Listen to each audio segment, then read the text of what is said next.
The subcommittee will come to order. The chair recognizes herself for 5 minutes for an opening statement.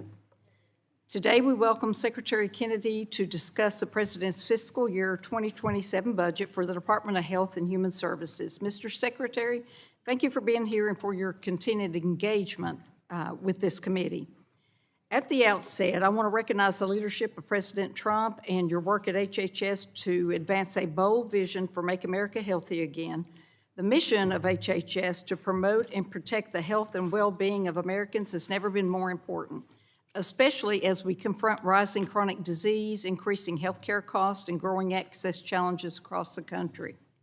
As a pharmacist, I've seen firsthand how these challenges play out in real life at the pharmacy counter, in rural communities, and for patients trying to navigate a system that is often too complicated and too expensive.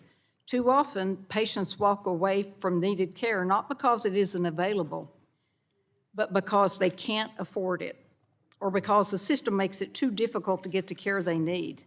And that's why I appreciate the administration's focus on prevention and transparency and accountability. These are core principles that are reflected throughout this budget. Efforts to strengthen primary care, expand behavioral health services, and invest in maternal and child health are important steps toward improving outcomes and bending the cost curve over time. A stronger emphasis on prevention, particularly addressing nutrition and chronic disease, has the potential to reduce long-term costs while improving quality of life for millions of Americans. I'm also encouraged by the emphasis on healthcare affordability. Families in East Tennessee, where I'm from, and across the country continue to feel the strain of high drug pricing, rising premiums, and out-of-pocket costs. The administration's work to increase price transparency and ensure patients have access to clear, usable pricing information is a critical step toward restoring a functioning healthcare marketplace. Similarly, efforts to promote competition through biosimilars and streamline regulatory pathways can help bring down costs and expand treatment options. And modernizing tools like prior authorization to reduce delays and administrative burden is something both patients and providers have long asked for and have long needed. Another area of strong interest for this subcommittee, and certainly for my district, is rural health. We know that rural communities face unique challenges, including provider shortages, hospital closures, and limited access to specialty care. In many parts of my district, patients have to travel long distances just to see a provider or fill a prescription. I look forward to hearing more about how this budget supports rural providers, strengthens the healthcare workforce, and ensures that patients, regardless of where they live, can access timely, high-quality care. Investments in primary care, workforce development, and community-based services will be key to stabilizing rural health systems and providing outcomes. I also want to commend the department's focus on program integrity and stewardship of taxpayer dollars. Efforts to combat fraud, waste, and abuse in Medicare and Medicaid and to move toward real-time oversight are essential to protecting these programs for the patients who depend on them. Every dollar lost to fraud is a dollar that cannot be used for patient care, and strong oversight is critical to maintaining trust in our healthcare system. Finally, I want to highlight the importance of ensuring patients have access to innovative treatments and therapies. The administration's effort to accelerate drug development, reduce unnecessary regulatory barriers, and support individualized therapies, particularly for rare diseases, are promising steps forward. At the same time, we must ensure that these scientific advancements translate into real-world access so patients can get the care they need when they need it without unnecessary delay. Mr. Secretary, this budget outlines an ambitious agenda to improve health outcomes, modernize federal programs, and make health care more affordable and accessible. And this subcommittee looks forward to working with you to ensure these priorities are implemented in a way that delivers real results for real American people. And I appreciate your testimony, and I look forward to our discussion today, sir. I now recognize the subcommittee ranking member, the other half of the Diana caucus, Representative DeGette, for 5 minutes for an opening statement. Thank you, Madam Chair. I'll bet you this is the first time in history that both the chair and the ranker have been named Diana. On a serious note, Madam Chair, it's been a profoundly disturbing 15 months for public health and a profoundly disappointing 15 months for this Congress and for this committee. Measles is resurgent in the United States, And we're on track to have the most measles cases since just after CDC started recommending the 2-dose immunization regime, which was over 30 years ago. Researchers have seen promising work canceled, and young researchers are less likely than ever to be able to get the funding they need to launch exciting projects in their careers. And some of the most promising biotechnology companies are wondering whether the United States is where it should grow in their businesses as the FDA becomes less and less reliable and more politicized. I think the Secretary and I do agree on some things that are self-evident but yet are not being adequately addressed. We spend by far the most on healthcare in the rich world. Yes, yet we have by far the worst health consequences. We have a chronic disease crisis driven by environmental contaminants and poor nutrition, among other factors. So, I'm mystified why tackling these issues has taken a back seat to peddling lies about vaccines, slashing vital public health programs, and seeding unfounded fear about Tylenol. I measure priorities in staffing, attention, and action. And where I have seen action, I have seen it taken in the wrong way. Secretary Kennedy fired the expert scientists on the Advisory Committee on Immunization Practices, replacing them with ideologues. Secretary Kennedy canceled research and development relating to mRNA technology, potentially setting back promising cures by years. And Secretary Kennedy directed the addition of safety warnings on Tylenol use in pregnancy, even though the evidence suggests that Tylenol is safe, while fever in pregnancy, which Tylenol treats, can be profoundly damaging. Madam Chair, I want to tell you 2 stories from across the country about the direct impacts from the last year. First, ending the HIV epidemic was a priority of the first Trump administration, but under Secretary Kennedy's leadership, locally driven programs to get effective medications to prevent HIV to at-risk individuals are in doubt. I was told of a project to increase access to long-acting HIV prevention medication for at-risk men in high-incidence areas that has been unable to continue because of funding terminations, restrictions, and instability.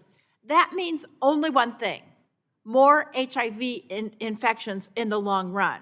In Colorado, this administration's systemic refusal to execute the laws Congress's mandate for the Agency for Healthcare Research and Quality led to disruptions of clinical trials and wasted research time and money. A trial on pediatric medication therapy management, which tested using different medications to treat children with complex medical conditions, was forced to halt enrollment and go on hold. Now, the funding did just come through, but unacceptably late and suspiciously close to this hearing today. The damage is done. The trial had to temporarily close, leading to primary outcome data being lost and diminished access to cutting-edge care. That has a short-term and a long-term harm. Kids who could have benefited from the trial did not, and since the data was lost, it will be longer before any beneficial findings from the trial get integrated into practice more broadly. These stories represent a failure of leadership and a failure of vision. If we want to truly make America healthy, we need to follow the evidence, empower the scientists, and we need to be willing to change when we're wrong. Public health fails when we make decisions based on ideology. We are seeing the very failures of that kind of decision-making before our very eyes. This HHS does not have the confidence of scientists, doctors, or the American people. The Secretary of Health and Human Services must be a force for improving public health, not for dismantling it. The Secretary and this committee must ask a hard question. What is the legacy this HHS and this HHS Secretary are leaving? We're rapidly losing our position as the gold standard in the world for medicine and for science. For the sake of ourselves, our children, and future generations, we must stop the bleeding, and we must start to rebuild. I yield back. Gentlelady yields back, and I now recognize the Chairman of the full committee, Chairman Guthrie, for 5 minutes for an opening statement. Thank you, Vice Chair Harshberger, for holding this hearing, and thanks, Secretary Kennedy, for being here with us today to discuss the priorities of HHS, the budget, and your department's priorities. So this Congress, Republicans have worked hard to take on some of the major healthcare challenges facing Americans, ranging from mitigating the influx of illicit drugs to cleaning up waste, fraud, and abuse that have plagued our safety net programs. We've held a series of hearings to examine the major cost drivers across the entire healthcare system, and just last week we held our first hearing in another series on promoting healthier America, which I know is important to you, Mr. Secretary, as well. So, Secretary, I look forward to hearing from you today on everything you have been doing to improve health care for all Americans. In particular, I want to commend you on the release of the new dietary guidelines and your work with medical schools across the country to increase nutrition training. These are important initiatives that are long overdue. I also want to commend you for your continued partnership in taking on waste, fraud, and abuse in our healthcare system. When bad actors exploit these programs, patients who rely on care ultimately suffer. This is not a victimless crime. With initiatives like this, the committee's ongoing investigation into fraud schemes, combined with the administration's new anti-fraud task force, Republicans are committed to protecting patients and preserving crucial government health programs for decades to come. We look forward to continuing to collaborate with the Trump administration and your department to restore the integrity of our health system and to implement solutions that put patients first. I thank you for being here. We thank you for your participation, and I look forward to our discussion today, and I will yield back. Gentleman yields back, and I now recognize the ranking member of the full committee, Representative Pallone, for 5 minutes for an opening statement. Thank you, Madam Chair. Since Secretary Kennedy last testified before this committee in June, our nation's entire healthcare system has been driven into chaos thanks to his actions and the actions of Republicans here in Congress. Healthcare is less accessible and less affordable thanks to the trillion-dollar healthcare cuts in the big ugly bill that Republicans jammed through last summer to pay for giant tax cuts for the wealthy, and Republicans' refusal to extend the ACA enhanced premium tax credits. Americans' health, particularly our children's health, is at risk because of Secretary Kennedy's complete upheaval of our nation's vaccine infrastructure and the endless barrage of misinformation spewed to push the Secretary's ideological agenda. And this administration actively worked with Congress to pass the big ugly bill. You can't cut $1 trillion without dramatically impacting the care Americans receive. 15 million Americans are expected to lose their health care coverage, forcing people to once again rely on emergency rooms for care and leaving millions of Americans buried in medical debt. Medicare is also cut by hundreds of billions of dollars, reducing access to care for seniors. It strips states of funding to provide health care to their lowest income residents and shutters hospitals and nursing homes, especially those in rural and underserved areas. And as a result of this Republican cruelty, we're watching in real time as hospitals and health clinics are closing at a rapid rate while states are being forced to slash payments to providers, raise out-of-pocket costs, and cut benefits. And the Trump administration and congressional Republicans drove up monthly health care premiums for more than 24 million Americans at the beginning of this year because they refused to extend the ACA enhanced premium tax credits. People have seen monthly premiums double or triple, leaving some people with no choice but to go without health insurance altogether. And now there are reports that Republicans, through further reconciliation initiatives, intend to make further cuts and take health care away from more people to pay for Trump's reckless war of choice in Iran. In Trump's America, we can't afford health care, but apparently we can spend $1 billion a day in a war with Iran. In fact, Trump himself said that it's not possible for the federal government to pay for Medicaid and Medicare when we're fighting wars. Now, the chaos does not end with skyrocketing costs and coverage laws. As Secretary Kennedy is creating chaos and confusion in our nation's vaccine policy.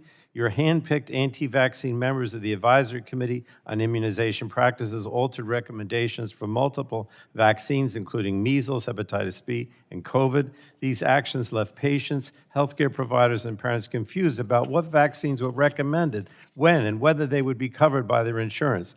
And the uncertainty drove skepticism and made it harder for people to access vaccines that can keep themselves and their families healthy. At the same time, the Trump administration has frozen or terminated millions of billions of dollars in scientific research grants and funding, halting ongoing clinical trials to find the next generation of treatments and cures. You know, Republicans preached for years on this committee about their concerns regarding protecting pharmaceutical innovation, But it's quite ironic they're noticeably quiet now as we watch the United States get left behind as the global leader in medical research thanks to their own administration's actions. And Mr. Secretary, you are presiding over one of the most consequential departments within the federal government. And this is no small job, but unfortunately, your actions are dangerous to healthcare in our country, and it's going to take decades to repair the damage that you've done. So finally, I want to mention your unprecedented obstruction of congressional oversight and your refusal to respond to our inquiries or requests over the last year. The radical transparency that you talked about, from the very beginning of your time as secretary, even before, that radical transparency that you promised appears to have been an empty promise. And I expect you to fully and respectfully answer the questions of the Democratic members of this committee today and to respond to all written requests that we have sent you in the past. There's so many, I haven't gotten responses to any of them. But with that, Madam Chair, I yield back the balance of my time. Gentleman yields back. We now conclude with member opening statements, and the chair would like to remind members that pursuant to the committee rules, all members' opening statements will be made part of the record. We want to thank our witness for taking the time to testify before the subcommittee. Although it's not the practice of this subcommittee to swear in the witness, I would remind our witness that knowingly and willfully making maternally false statements to the legislative branches against the law under Title 18, Section 1001 of the United States Code. You will have the opportunity to give an opening statement followed by questions from members, and our witness today is the Honorable Robert F. Kennedy, Jr., Secretary of the U.S. Department of Health and Human Services. And per committee custom, the witness will have an opportunity for a 5-minute opening statement followed by a round of questions from members. The light on the timer in front of you will turn from green to yellow when you have 1 minute left. And I now recognize Secretary Kennedy for 5 minutes to give an opening statement.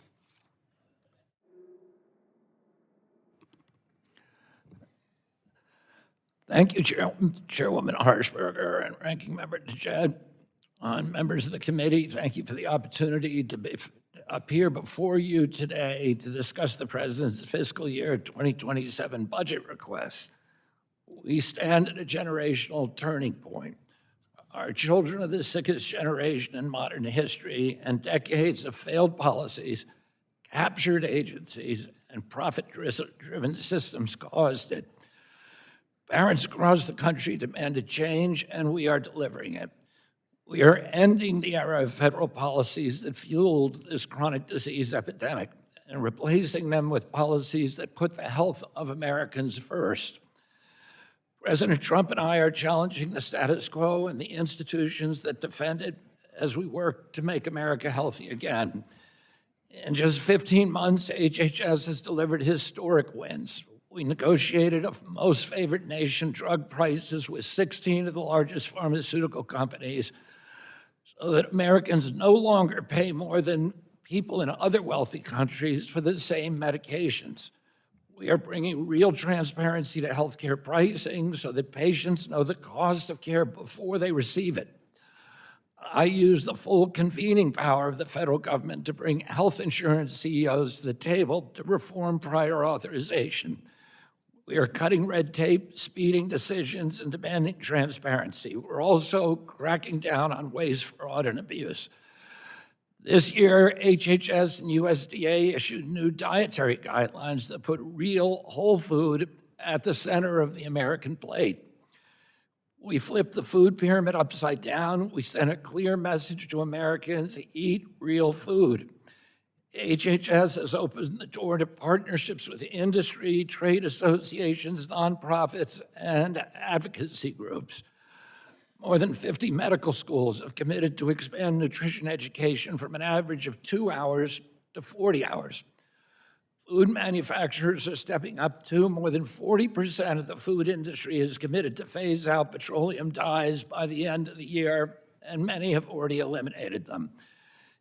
In conjunction with these efforts, FDA approved 6 natural food colorings derived from fruits and vegetables. Through President Trump's Great American Recovery Initiative, HHS is matching compassion with action to help Americans break the cycle of addiction. At HHS, we are prioritizing patients with ultra-rare diseases and their families and driving faster access to life-saving treatments. We are restoring gold standard science and integrity across the agency for the first time in decades. We are protecting children from sex-rejecting procedures that expose them to irreversible harm. We're eliminating outdated and misleading warning labels on hormone therapies used to treat women during menopause. We're strengthening oversight of organ procurement. We're implementing Operation Stork Speed to ensure the safety and quality of infant formula. I convened the 405 largest tech companies to agree to stop information blocking so that for the first time, every American is going to be able to access their own health records on their cell phones. We're implementing Operation Stork Speed to improve baby formula. We're applying that same focus and urgency to rural America. Rural Health Transformation Fund delivers the largest investment in rural health in our nation's history, $50 billion over 5 years to strengthen rural hospitals and ensure Americans can access the care they need no matter where they live. Members of Congress on both sides of the aisle have made rural health a clear priority in their conversations with me because every state is feeling the strain of hospital closures and workforce shortages and gaps in access. HHS announced more than $135 million investment this month to expand rural residency programs and nutrition service. The data is clear. When physicians train in rural communities, they are far more likely to stay and serve there. The president's budget puts all these priorities into action. It invests in prevention because preventing disease costs less than curing it. As my uncle, President John F. Kennedy said, progress is a nice word. A change is its motivator, and change has its enemies. We see those forces clearly. Defenders of failing status quo, institutions that put profits ahead of the American people. That resistance underscores the urgency of this moment. We can reverse chronic disease, improve public health, and lower costs. I stand ready to work with Congress and this committee to seize this opportunity to implement and codify lasting generational reform in American healthcare for our country, for our children, and for the health of the American people. Together, we can make America healthy again. Well, thank you to the witness for your testimony. We'll now begin questioning, and I'd ask that members not begin a new question to our witness as their 5 minutes expire, and would encourage members to submit written questions for the record. And I now recognize myself for 5 minutes for questions. Mr. Secretary, I agree with all the initiatives that you mentioned that'll be in the budget, because this is something I've not only preached, but I've practiced for the over 40 years in healthcare. The first thing I want to ask is, you know, as a pharmacist, I know patient trust depends on clear communication and sound science. And I appreciate your focus on restoring confidence in public health. There's been a lot of misleading commentary about your approach to the measles vaccine and vaccine policy. Let me start off by saying, would you like to take a few moments to set the record straight and explain how HHS is strengthening measles prevention while rebuilding trust with patients and families? Thank you for that question, Madam Chairman. And this has become a talking point for Democrats that somehow I caused the measles epidemic. The measles epidemic started in January 2025, before I came into office. Mm-hmm. And most of the people, almost most of the people who are affected are over 5 years old, meaning their decision to not vaccinate predated my appointment to this office. We had about 2,200 measles cases last year. We've had 1,700 this year. This is not unique to the United States. This is a global outbreak. Mexico had 3 times the number of measles cases that we did. We've done better than any country in the world at controlling the epidemic. Mexico has 3 times the number, and it has 1/3 of our population. Canada has twice the number, and it has 1/8 of our population. Europe had 33,000 cases last year and 127,000 the year before, and they have 1/2 of our population. So the problem is not me. There are people in this country who do not vaccinate. The major outbreak was in the Mennonite population. The Mennonites have not vaccinated since 1796. That was long before I was born. I haven't been to these countries recently where the outbreaks have occurred. I will tell you one story. There were 2 little girls who died from measles during in the Mennonite population. I went to the funeral service for one. I spent a day with the family of the other. Both of them said that when they showed up at the hospital, they were not offered real treatment. They were instead treated as pariah. They were shamed. They were isolated. And both of them believed that if their children had been properly treated, they would have lived. Their children had comorbidities. Their own doctors, their personal doctors, believed that children could have been saved. There's no child who should die in this country of measles. No. One of the things I've done since coming into office is to make sure that for people who do get measles, that they're treated decently, they're treated with compassion, and they're given the kind of treatments that exist that are given by other countries, but are refused in this country because of the bias toward a vaccination-only policy. We need to treat people who get sick, no matter what. They all should be treated with compassion. Well, I've always looked at, you can always, conventional and non-conventional medications or therapies coexist. And we've done it forever, and it should be up to the prerogative of the patient as to what they choose to do. I appreciated our recent discussion on expanding the therapeutic potential of peptides, which are increasingly used across a range of clinical areas. And as FDA's Pharmacy Compounding Advisory Committee meets in the coming months, I believe it's important to ensure it includes practitioners with real-world compounding and patient care experience. And as policy evolves, we should also ensure reliable access to pharmaceutical-grade ingredients that manufacturers can scale for legitimate medical use. So will you work with me on those priorities, sir? Absolutely, Madam Chairman. And we just moved 14 peptides off of Category 2, where they were wrongly put there. Right.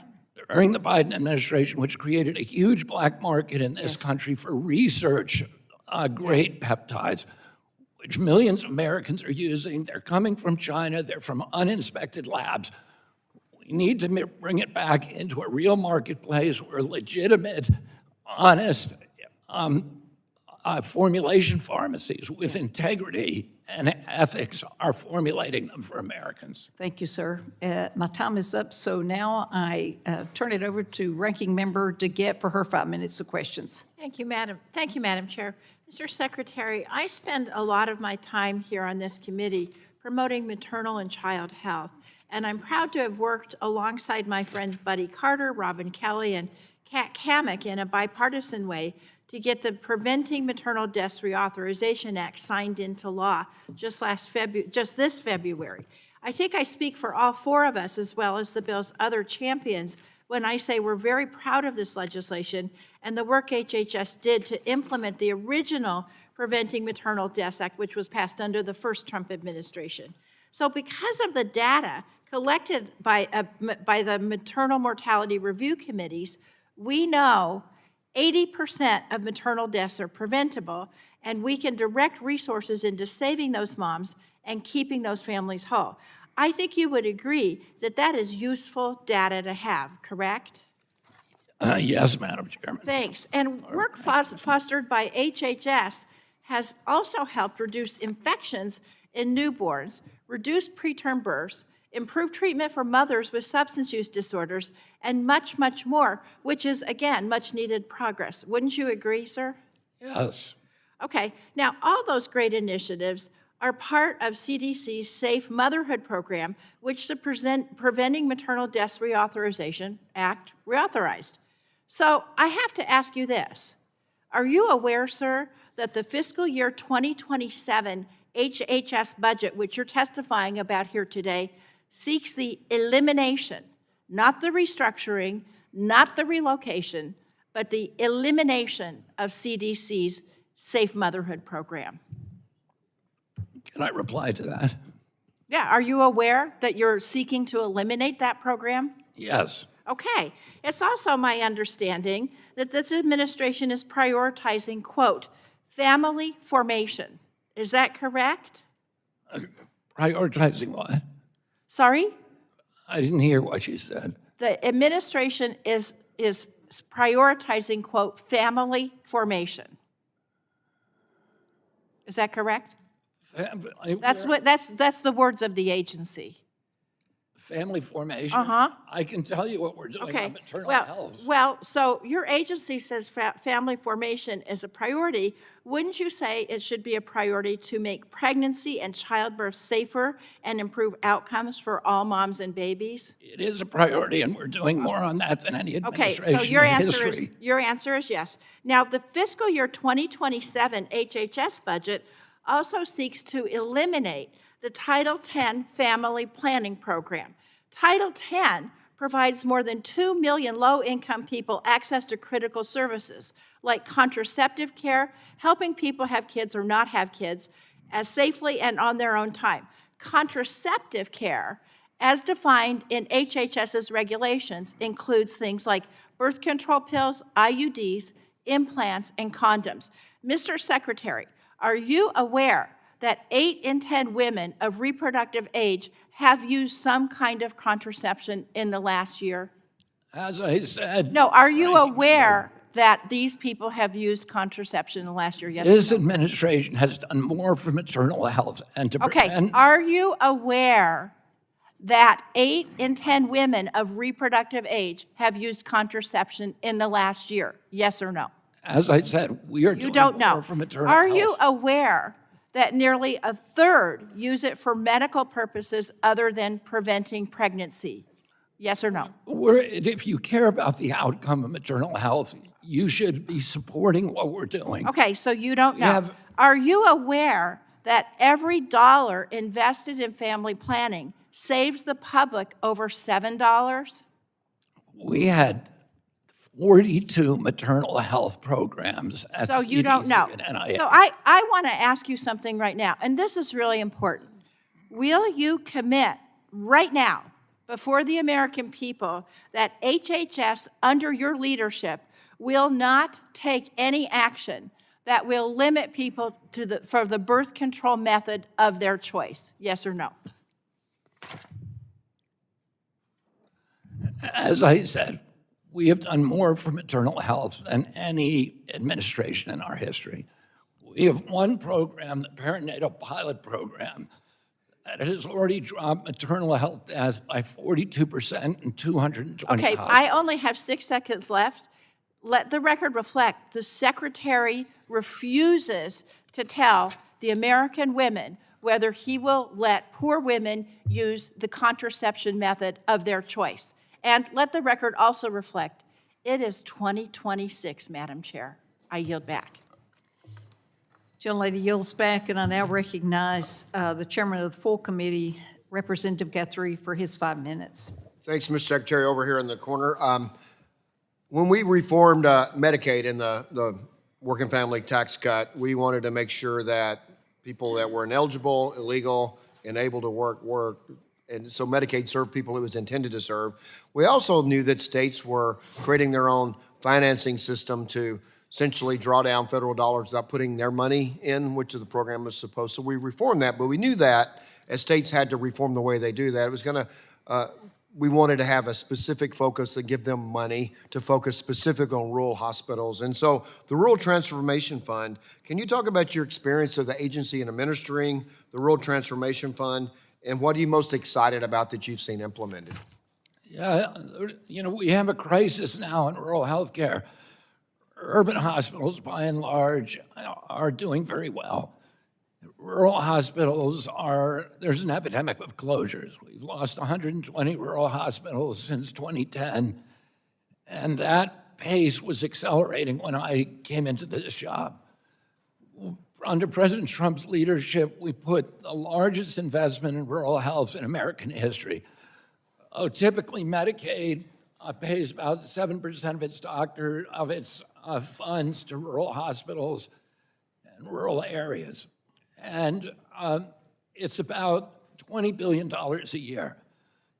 So we're increasing that amount by $10 billion a year. So it's a 50% increase to rural hospitals to help transform them, help them rebuild infrastructure, to recruit and retain workers, bring in technology, AI, and telehealth to completely transform rural health in this country. So we're actually spending more on rural hospitals. I just got a couple more questions I want to get to. So on waste, fraud, and abuse, we've had criticism that we wanted people to make sure they were eligible to be on the program more than once a year.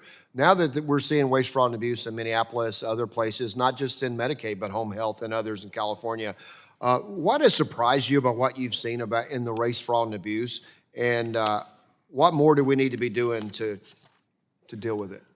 Well, What's the most shocking thing you've seen? I mean, the most shocking thing to me was the Biden administration opening the door to waste, fraud, and abuse. They implemented a new program called Pay and Chase, where we have to pay people. We've ended this.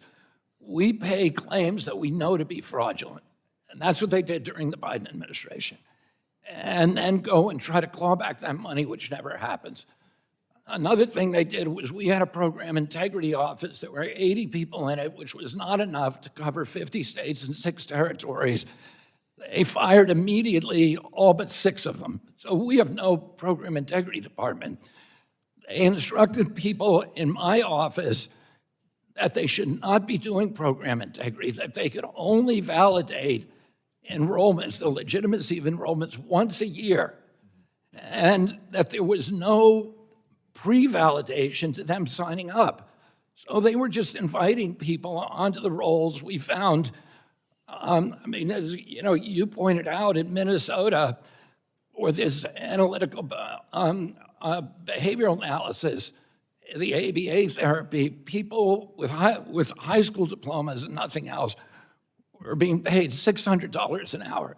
We went from paying $7 million a year for autism services in Minneapolis to $200 million a year, and most of that was stolen. In Florida, the durable medical equipment, we found one hotel with 129 rooms, and every one of them was a durable medical equipment company. None of them had ever sold durable medical equipment. We were just paying their bills. Well, thanks for working. I do want to have one more, and we're going to work together on that. So on competing against China, our pharmaceutical industry is the #1 in the world. We know China has targeted to become the #1 producer of cutting-edge therapies. They've increased by 20% in 2025. What is the HHS and particularly the FDA focused on to make sure we stay ahead of China in pharmaceutical research and production? China is now eating our lunch. They got more drugs approved last year. 50% of the drugs that were approved in the world were approved in China. They went from running 3% of clinical trials to running 30%, and Australia is taking about the same amount. Oh, we are losing scientists, we're losing our IPs, we're losing physicians, we're losing the best researchers, and we're going to lose our biosecurity. And I only have a few, so what do we need to do? we're doing it right now. We are fast-tracking approvals now in our country at record levels. This year, we approved 67 new drugs, 39 all of these are records, 39 medical devices, 91 generic drugs. We are reducing the clinical trials from 2 trials to 1 trial where appropriate. We are fast-tracking approvals so companies can get them. We just approved the 2 fastest drugs in history, 2 oncology drugs, one in 45 days, the other in 55 days. We'll continue to work. My time's expired. I know the chair's about to gavel me down, so I appreciate it. We'll continue to work together. I'll gavel you down, Chairman. I now recognize the ranking member of the full committee for his 5 minutes of questions, Representative Pallone. Thank you, Madam Chair. You know, Secretary Kennedy, I'm shaking my head because you mentioned President Kennedy, and I went with my dad to work on his campaign, and we worked on your dad's campaign for president. But these guys were tough. I remember during the Cuban Missile Crisis when President Kennedy forced Khrushchev to back down. He was a tough guy. But at the same time, he was determined to help the little guy. And we talk about President Johnson and the Great Society, but most of those initiatives, Great Society initiatives, started under President Kennedy. Johnson continued them. But we don't have a strong president now. We have a weak president. Trump lets Russia and China walk all over us. You mentioned yourself that China's eating our lunch. You know, and President Trump doesn't care about the little guy. He just cares about billionaires, about corporate interests. On April 1st, President Trump actually stated, and I quote, "It's not possible for us to take care of daycare, Medicaid, Medicare. They can do it on a state basis. You can't do it on a federal basis. We have to take care of one thing, military protection." So my question is, do you know what Trump's reckless, illegal war with Iran is costing us right now? Do you have any idea? Frank, I remember when you were the champion. All right, I'm not going to get into it because you're not going to answer the question. As of April 10th, Well, you the said some American things about my enterprise- family as- I'd like to excuse reply me, to. I'm cutting you off because you won't answer the question. As of April 10th, the American Enterprise Institute estimated the incremental cost of the war at between $25 and $35 billion. And it has been reported that the Pentagon has submitted a $200 billion war supplemental spending request to the White House in anticipation of sharing it with Congress ahead of another likely reconciliation bill. So I have a question, Secretary Kennedy. Do you believe that further cuts to health care programs, including Medicare, Medicaid, and the ACA, are necessary in order to pay for Trump's ongoing war with Iran? Yes or no? There's no cut to Medicaid. Oh, okay. We are- So we are- look at the are you Congressional willing to Budget commit, Office report. Mr. Secretary, We're will you increasing commit to Medicaid me- spending by 47% over just 10 years. asking How is that whether a you will cut? commit How here is that a cut? today that you will oppose any cuts to federal health care programs to fund the ongoing war with Iran. Will you commit to that? We are not cutting Medicaid. We're not cutting You've Medicaid. said that, and it is not Okay, true. let's forget about the past. Will you commit to oppose any cuts to federal health care programs to fund the ongoing war with Iran in the future? Forget the past. In the Frank, future. you know, I want to talk to you about what you said about my forget it. Look, family. you know, let me just say, it would cost to provide 2 years of funding for the enhanced tax credits so families can afford their insurance premium, which is, you know, which this administration and congressional Republicans have refused to extend. It would, for 2 years of that funding, let me just give you some statistics about how this compares. The fact is, extending the enhanced premium tax credit for 2 years will cost a fraction of the cost of the Iran war, just over a quarter of that supplemental funding request that we expect to come from the Pentagon. So you can argue all you like, but the reality is that this administration and congressional Republicans are making a choice, the choice to fund another endless war that is only raising prices for working families when they could be helping millions of American families here at home afford the health care that they need. But what concerns me the most is not only that we've had this $1 trillion worth of cuts under the big ugly bill, and that all our hospitals are suffering, and that people can't afford their health insurance. But the administration dares to come forward and say, even with all that, we're going to do more reconciliation with more cuts to health care, and says that the reason that we're doing this is because we have to pay for this ongoing war in Iran. It is simply not acceptable to do that. And I don't want to keep bringing back, you know, President Kennedy, but the bottom line is that President Kennedy, who you mentioned, you know, I wouldn't have brought it up, but you brought it up. He was tough on Russia. He believed strongly in a strong military, but at the same time, he wanted to help the average person. He wanted to, you know, provide better health care. He wanted to provide housing. He wanted to provide help for people who were suffering. He was concerned about poverty and started the war against poverty.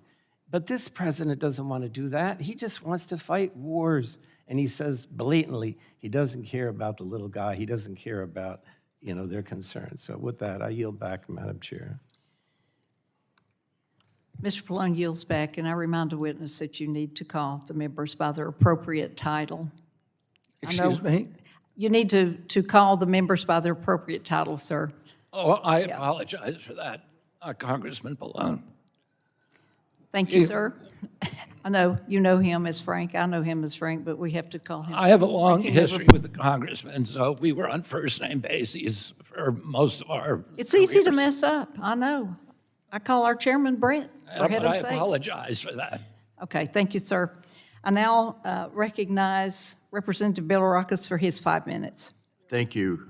Good morning, Secretary Kennedy. Thank you for being here and for your work making America healthy again. We appreciate it so much. As you know, rare disease innovation is a key priority area for me. Last year, with HHS support, Congress reauthorized the FDA Pediatric Priority Review Voucher Program, a critical incentive for rare disease companies to develop pediatric treatments. I was pleased to see a legislative proposal in the President's budget this year to make the PRV program permanent. And I look forward to working with you on this proposal that will bring stability to the rare community. So thank you very much for that. First question, rare disease advocates were also encouraged to see the addition of 2 conditions to the recommended universal screening panel for heritable screen against newborn screening. What will the process look like for adding new conditions to the newborn screening panel moving forward, sir? Yeah, we added 2 new diseases, metachromatic leukodystrophy and Duchenne's myelodystrophy to the panel. We intend to add a lot more of those diseases. In addition to that, we have a new initiative called the Plausible Mechanism Pathway that will quickly facilitate new drugs getting to market, new rare disease drugs without going through clinical trials of a similar molecule has already gone through the process, and there's a plausible mechanism for approval. In addition to that, we have a rare pediatric priority review voucher that is going to, again, facilitate quick approval of rare disease drugs. So this is a center focus at FDA right now. We're doing more than any administration has done in history. And I appreciate that. I look forward to working with you on that. Also, I appreciate your efforts on chronic and age-related diseases that impact my constituents and, of course, millions of Americans. According to a recent report by the Michael J. Fox Foundation, the federal government spent more than $25 billion on care in 1 year for Parkinson's disease and related conditions, and these costs are only increasing, as you know. We must do more to understand why so many Americans are diagnosed with neurodegenerative diseases. Question number 2, Secretary Kennedy, research increasingly shows a link between environmental toxins and neurodegenerative diseases. A 2025 study found that living within 1 mile of a golf course is associated with 126% increased risk of developing Parkinson's disease due to high pesticide use. With recent new initiatives at CDC on toxins, do you see an opportunity for HHS to further engage on this potential link between toxins and neurodegenerative diseases? Yeah, we should know the answers to these. It's really regulatory malpractice that we do not already know the answer to that question, but there was a taboo against, before I came into this office, there was a taboo against allowing studies of environmental exposures that might put to disadvantage the mercantile ambitions of certain industries. And we have ended that taboo. We are studying these issues specifically, the links between environmental exposures and the neurodegenerative diseases, neurodevelopmental diseases at NIH, and I hope by the end of my term we'll have a lot of those answers. Very good, thank you. Again, thank you. I'm proud to co-lead a bill called the Healthy Brains Act that would create a center for collaboration on this exact issue at NIH. and would welcome the opportunity to work with you. Thank you, Mr. Secretary. And I want to give you a couple seconds. I have about 25 seconds to respond to Mr. Pallone. if you Yeah, like. I mean, Congressman Pallone unfavorably compared the political courage of my family to me. But I was with Congressman Pallone in the early 2000s when he was the champion in this body for people who had vaccine injuries. And suddenly he did a 180 when the pharmaceutical industry of New Jersey turned him around. And that was a template. Now he's in. Oh, and you know you were. And he has never said a word about it since, and the mothers Madam Chair. have not been able to get into his door. Madam Okay. Chair, All right. I yield would back. ask you to instruct this witness not to impugn the motives of the members of this committee, as he tried But to I do- had my own Excuse me, impugned. as he tried to do the last time he was in front of this committee, Madam Chair. Well, it's best for everybody to just simmer down, and let's try not to talk about the witnesses or the members. So I recognize Dr. Ruiz for his 5 minutes of questioning. Thank you. Mr. Secretary, do you approve of President Trump's nomination for Dr. Erica Schwartz to be the next CDC director? Yes, I do. So you agree with him? Yes. Were you consulted? Yes. Great. Did you speak to the president directly about this choice before she was nominated? Did you speak Well- with the president before her nomination about her? We were the ones who sent her nomination to the White House. So, but did you speak to the president? I have not spoken to the president directly, but my staff, Chris Klump, spoke directly to the president. All right, so you didn't speak with the president about a major decision that they were all going to make that you, on an agency that you oversee. Did you speak with Erica Schwartz prior to her nomination to vet her? Yeah, on multiple occasions. Great. And have you spoken with her since? Yes, I have. Did you vet her positions on vaccines? I did. Okay, well, here, let me remind you what she said about vaccines. Quote, "When I was a military physician, my job was all about readiness. It was all about public health, prevention, vaccines, early detection. If we get that right, we change lives before illness ever begins. It was all about vaccines. And if we get that right, we can change lives." So this runs contrary to your dangerous anti-vaccine crusade, Mr. Secretary. These questions are important because you fired the last CDC director, Susan Monarez, because she refused to, quote, "give blanket approval," unquote, and rubber stamp your efforts to dismantle the childhood vaccination schedule without any scientific evidence to do so. Remember that? That's not true. Well, this is what was reporting, what she testified in front of the Senate. Yeah, but what you she testified to dismantled- was not true. But you dismantled the program, replaced the ACEP board with anti-vaxxers anyway, things that she said you were going to do, and you did it. So when we talk about truth and who is being honest, I would trust her because that's what you did, even though you were denied to Senator Cassidy that you wouldn't do that. Mr. Secretary. I had a very good reason You for support- firing her, and it had So let nothing me to ask do you a with question. vaccines. Because you and her have very different opinions on vaccines, did you change your views on vaccines? You want a soundbite, or do you want to have a discussion? Because what you're saying is absolutely wrong. What you have demonstrated throughout your entire time as secretary is the dismantling of the childhood vaccination programs that has been detrimental to our nation and puts our nation at risks of getting more communicable diseases, which has been shown through the flu, through the measles. Those cases have been rising, Mr. Secretary. I'm putting Dr. $1 billion Schwartz, do you agree into with vaccine Dr. Schwartz research. and her vaccine position? I'm putting $1 billion. No, into Mr. vaccine Secretary, if research. Dr. Schwartz is confirmed, will you commit on the record today to implement whatever vaccine guidance she issues without interference? I'm not going to make that kind of commitment. Because you probably won't, you'll probably fire her, as well as you did Director Monarez, because you will not accept the recommendations based on science. You're getting your Mr. soundbite, Secretary, but you're not getting It truth. has been reported by Bloomberg that the president and the White House have sidelined you. They've benched you because you are making the president look bad. Are you aware of that? That's not true. How does that make you feel, Mr. Secretary? You must be aware of that.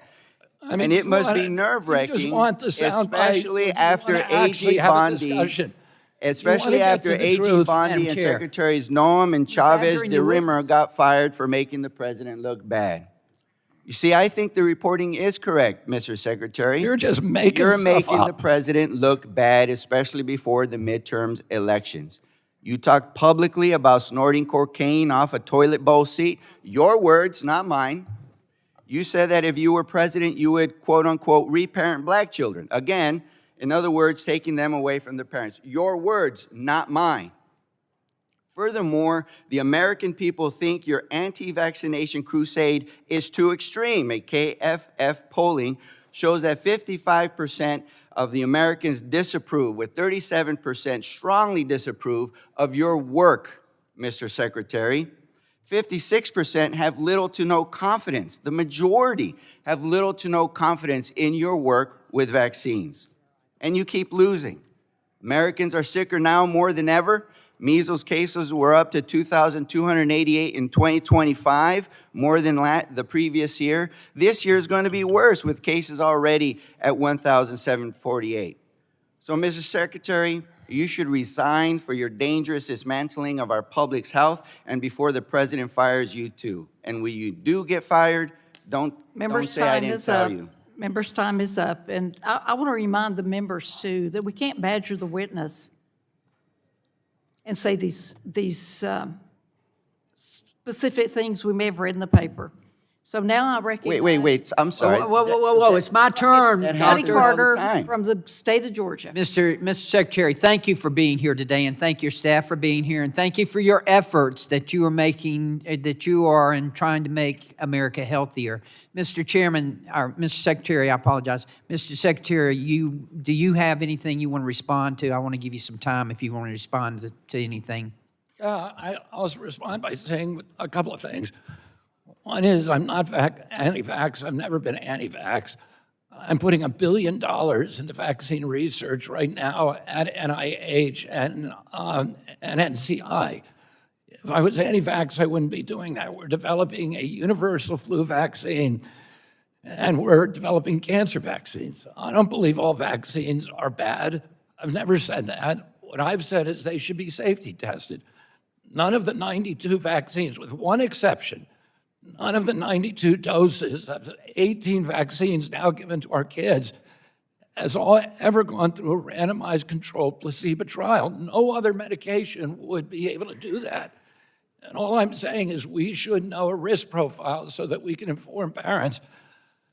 I fired Susan Menares because I asked her an outright question, are you trustworthy? And she said no.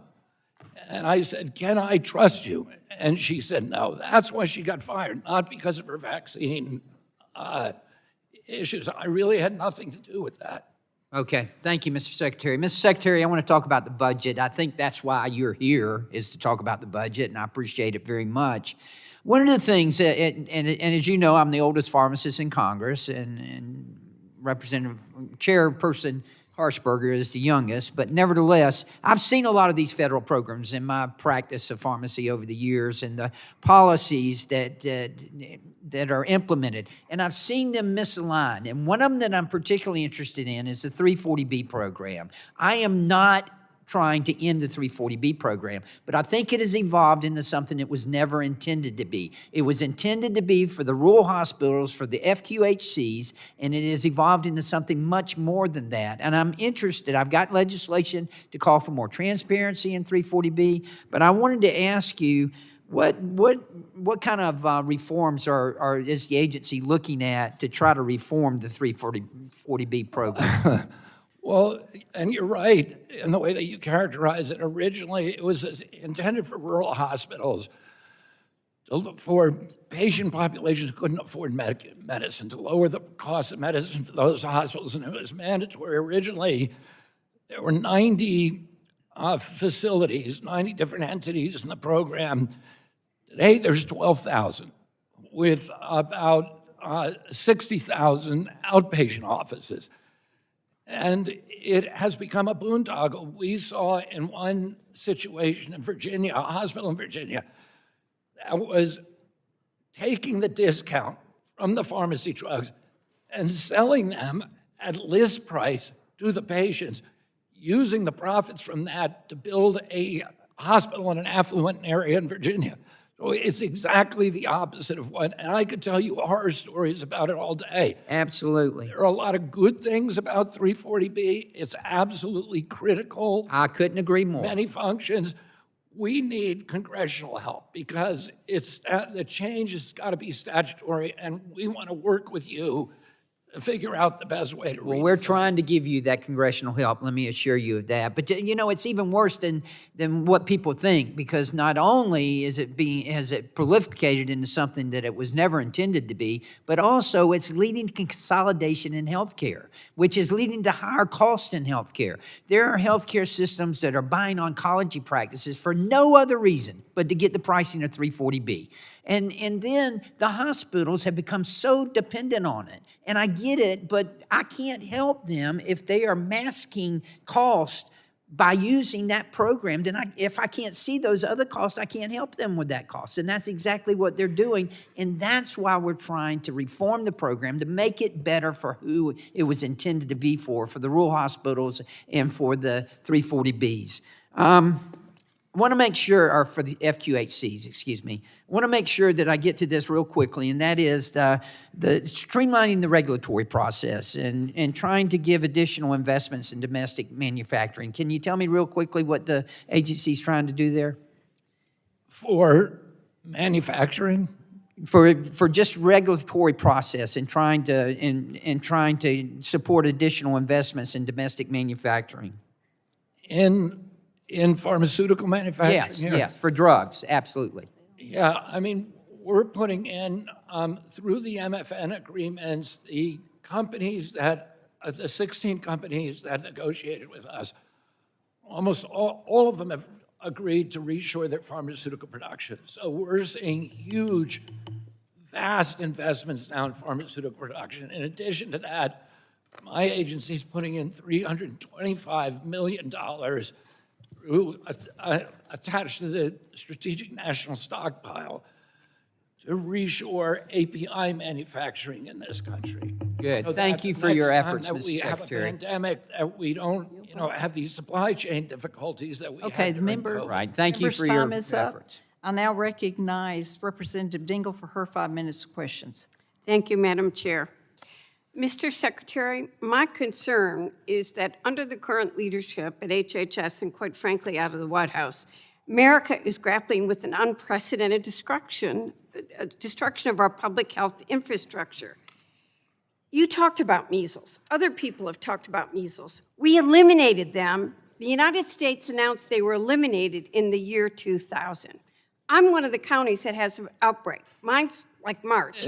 Eliminating what? In 2000, we said we had eliminated measles in this country. It's back. You acknowledged it. Others have. 3,000 cases in the last few months. Every patient, every child with measles should be treated with compassion. But I had 7 cases just in the last couple of weeks in my county. And they've been, the contagious spots have been grocery stores and colleges. You can't stop it. I've met with the family in one of them. And I said, why didn't you get immunized? And they said, we're listening to our government. Our government tells us not to. So you may think that you're pro-vaccine, but people aren't hearing that. And I'm talking to the people that are actually sick right now. So that's what's worrying me. And you're hiring people that are vaccine skeptic health appointees, and they are spreading, quite frankly, lies about vaccine safety. And now polio is coming back. That's why I'm worried. While Americans are continuing to get sick, the Trump administration is cutting staff and funding for public health efforts at critical agencies. And not only are we seeing measles and polio come back, the chaos at NIH is also doing long-term damage to the future of health research in America. I agree with you when you say that researchers are going overseas. I've met with these kids. They are being recruited. We are losing a generation of researchers, and they're headed to other countries, including bad actors with big wallets, where they can count on stable funding. That got called into the University of Michigan by the chairs, who just, I fight, you've been wonderful at HHS last year, giving them, this year they don't know what the hell's gonna happen. Kids have said to me, we're leaving, we can't count on it. I say, please stay. So do you believe that the U.S. should remain a global leader in health research, yes or no? What was the question? Do you believe that the U.S. should remain a global leader in health research, yes or no? Can I answer some of the misstatements you made about measles? My time is just to short, but clarify- it's a documented fact. The U.S. said it was eliminated in 2000. Well, we eliminated it, Europe eliminated it, Canada, and now guess what? Canada has lost its elimination status. England has lost its elimination status. All across Europe, they've lost their elimination status. It has nothing to do with me. It has to do that we have a global epidemic. And if you're asking why people stop vaccinating, it's because the government lied to them during COVID. That's when the vaccinations rates dropped. Not because of me. And if you're worried about polio and tuberculosis, you should look at the immigration policies of this country, because the place where it's occurring are the place where the immigrants are going, because they're not vaccinated and they got tuberculosis. A lot of That's people have what's- stopped getting vaccines, and I can't agree with you on that, but I'm getting low on time. And another thing I'm very worried about is your agency rescinded a rule implementing minimum staffing standard in nursing homes. This rule would have Minimum saved what? lives. I couldn't hear what you said. Your Minimum. agency rescinded a rule implementing a minimum staffing standard in nursing homes. This rule would have saved lives, improved care, and strengthened the nursing home workforce.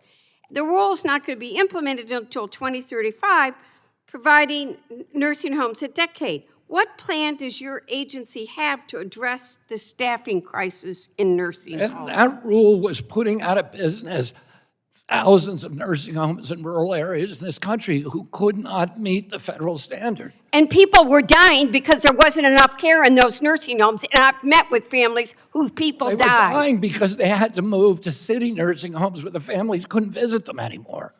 You have to have a standard that there are enough people to take care of people that are in those nursing homes. In a Let me ask rural you a nursing question. home. The New York Times reported that several nursing home CEOs got paid $2.1 million to have lunch with President Trump at Mar-a-Lago and urged him to rescind the minimum staffing rules. Weeks later, he put that out. Did the president talk to you? Was there any connection?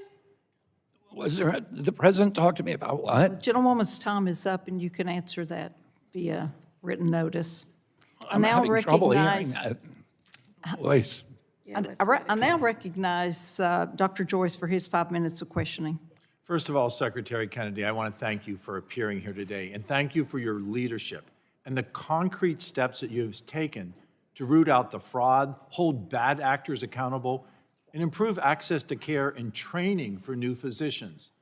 Your leadership in the fraud space, including the CRUSH initiative and RFI, pose an opportunity to fundamentally change how we approach these fraudsters who prey on the government, and they prey on government programs to divert precious government funding away from true areas of need. Moving away from the current model of pay first, attempt to recover later, which you mentioned in your statement is very difficult to recover any of that funding, to a real-time detection model will enable government to stop payments before they're even made, which will lead to billions of dollars in annual savings. And that's what this hearing is all about, and I congratulate you for that aggressive stance. Last year, you also acted on bad actors in the organ procurement space, leading to the first ever mid-contract decertification of an OPO. Like you, I share concerns that more needs to be done in this space and look forward to partnering with you and Administrator Oz to address any additional authorities required from Congress. Finally, I am encouraged as a physician to the recent announcement that 53 medical schools are now committing to at least 40 hours of nutrition education as part of their curriculum. I did 4 years of medical school. I did 6 years of postgraduate studies. I had zero hours in nutrition training. It is so important that you've addressed this. And I would encourage all medical schools, not just the 53 that have made that commitment, all to participate and provide that training for our future doctors. In your testimony, you mentioned affordability and actions that you and this administration have taken to lower costs. In our previous hearings on this subject at this committee, one of the biggest issues driving higher costs is the issue of hospital consolidation. Secretary Kennedy, independent physician practices are disappearing, in part due to hospital systems offering compensation arrangements that may exceed fair market value and are not commercially reasonable. In 2020, CMS made it clear through rulemaking that physician compensation must meet standards for fair market value and commercial reasonableness under the Stark Law. This is a growing concern that these standards are not being properly enforced, particularly in hospital hiring practices that may be declining to the independent physician hospitals and independent physician practices. What is HHS doing to ensure that these standards under the Stark Law are enforced? First of all, thank you for raising that issue. And one of the ways that we've tried to address this is through reforming the site neutrality rule, so that hospitals in rural areas are not getting paid less, and that the compensation is not less for the doctors in those areas.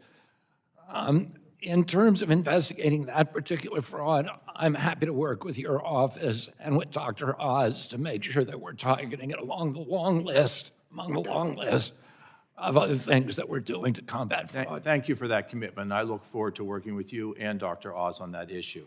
Another issue of concern will lead to more independent practices closing or selling into hospital systems is the recent reimbursement reductions impacting radiation therapy and oncology. As you know, radiation therapy is a key part of cancer care and requires significant capital investment, advanced technology, and highly specific clinical staff. Abrupt reductions in reimbursement threaten the financial viability of community-based radiation oncology practices and freestanding radiation facilities. I plan on sending a letter on this subject to Administrator Oz. Will you commit to look into this issue with us as well to work for a potential solution? Absolutely, those offices are critical, again, particularly in rural areas, isolated areas of the country. In the remaining seconds, are there any additional issues with the barrage of questions that you've been posed by the other side without adequate time to answer? Is there anything that you would like to comment to the committee at large here today? I mean, I would say this. People said that I'm breaking the healthcare system. The healthcare system was broken when I got here. We spend 48 cents out of every dollar that Americans pay in taxes to the federal government is going to healthcare. 90% of that's going to chronic disease. That's if you include my agency, the Department of Defense, and Social Security. Our lifespan is plummeting. Okay, Our fertility. our witness's time is up, but we are going to take a short 5-minute recess, and we'll come back and resume the hearing as soon as that recess is up. 5 minutes. you. Thank you.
Everybody gavel. Okay, the hearing has resumed, and I want to say this one more time. We ask that members not begin a new question to our witness as our 5 minutes expire, because we have Secretary Kennedy here for a very short period of time, and we want as many members that are here to ask questions. So I will recognize Ms. Kelly for her 5 minutes of questions. Thank you, Madam Chair and Ranking Member. Secretary Kennedy, when you appeared before this committee in June 2025, the big ugly bill had not yet been enacted, but you claimed that your department would not be cutting Medicaid. You said, and I quote, "We're not cutting Medicaid. There are no cuts to Medicaid," despite active plans underway to dramatically change the program and severely reduce federal funding to states. You have actually repeated that today. And I just want a yes or a no. Is it still your position that a $900 billion reduction in federal Medicaid funding to states is not a cut? Yes or no?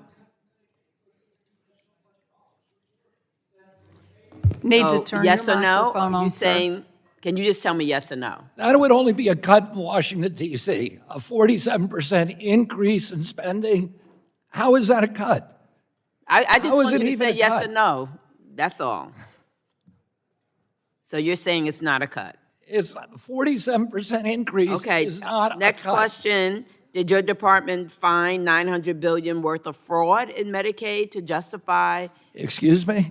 Did your department find $900 billion worth of fraud in Medicaid to justify these cuts that you're saying? There's been no cuts. Did you there's no find cut to $900 billion Medicaid. in fraud? There is no cut to Medicaid. Did you Yeah, find there's a lot of $900 Medicare billion fraud. in fraud? There were millions of people on Medicaid. There were 3.7 million people who were getting Medicaid in 2 states, or they were getting Medicaid and Obamacare at the same time. And there were 1 million illegal immigrants on Medicaid, so that's fraud. We're getting rid of those people. But you're We're not not saying cutting you didn't use that Medicaid. to justify the cuts. Okay. Medicaid is increasing. Next question. Do you have any evidence to justify eliminating the funding for critical programs like CDC's Safe Motherhood Initiative? You talked about maternal mortality, which is a devastating problem in the United States. We Do had you have evidence to justify eliminating the funding for that critical program? Yes or no? we had 27 maternal mortality programs. We consolidated them. We're doing more on maternal mortality. I and know. can show you the data than any administration in history. You don't have to show me the data. I'm the one that brought the issue to Congress. I'm happy to. So you're saying you eliminated the program because you're merging programs? We eliminated programs that were duplicative or redundant. We are laser focused. We're serving 59 million women. Still too many women are dying, and definitely too many Black women are were dying dying. before I And that came is in. not getting better. Yeah, it is getting better. No, it's not. Look at our The national average Look at our is perinatal for Black pilot women program. are 3 to 1. In Chicago, it's higher Our than that. It's programs- higher than that in a lot of places. our programs are making it better.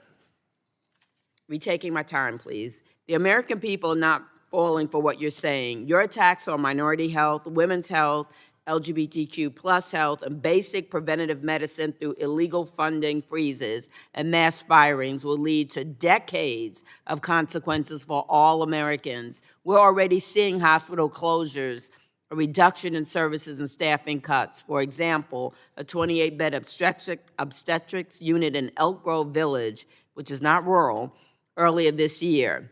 Mr. Chairman, I'd like to enter, or Ms. Chairman, a Newsweek article about the closure into the record, as well as a report from Energy and Commerce's and Senate Finance that document dozens of similar stories throughout the country.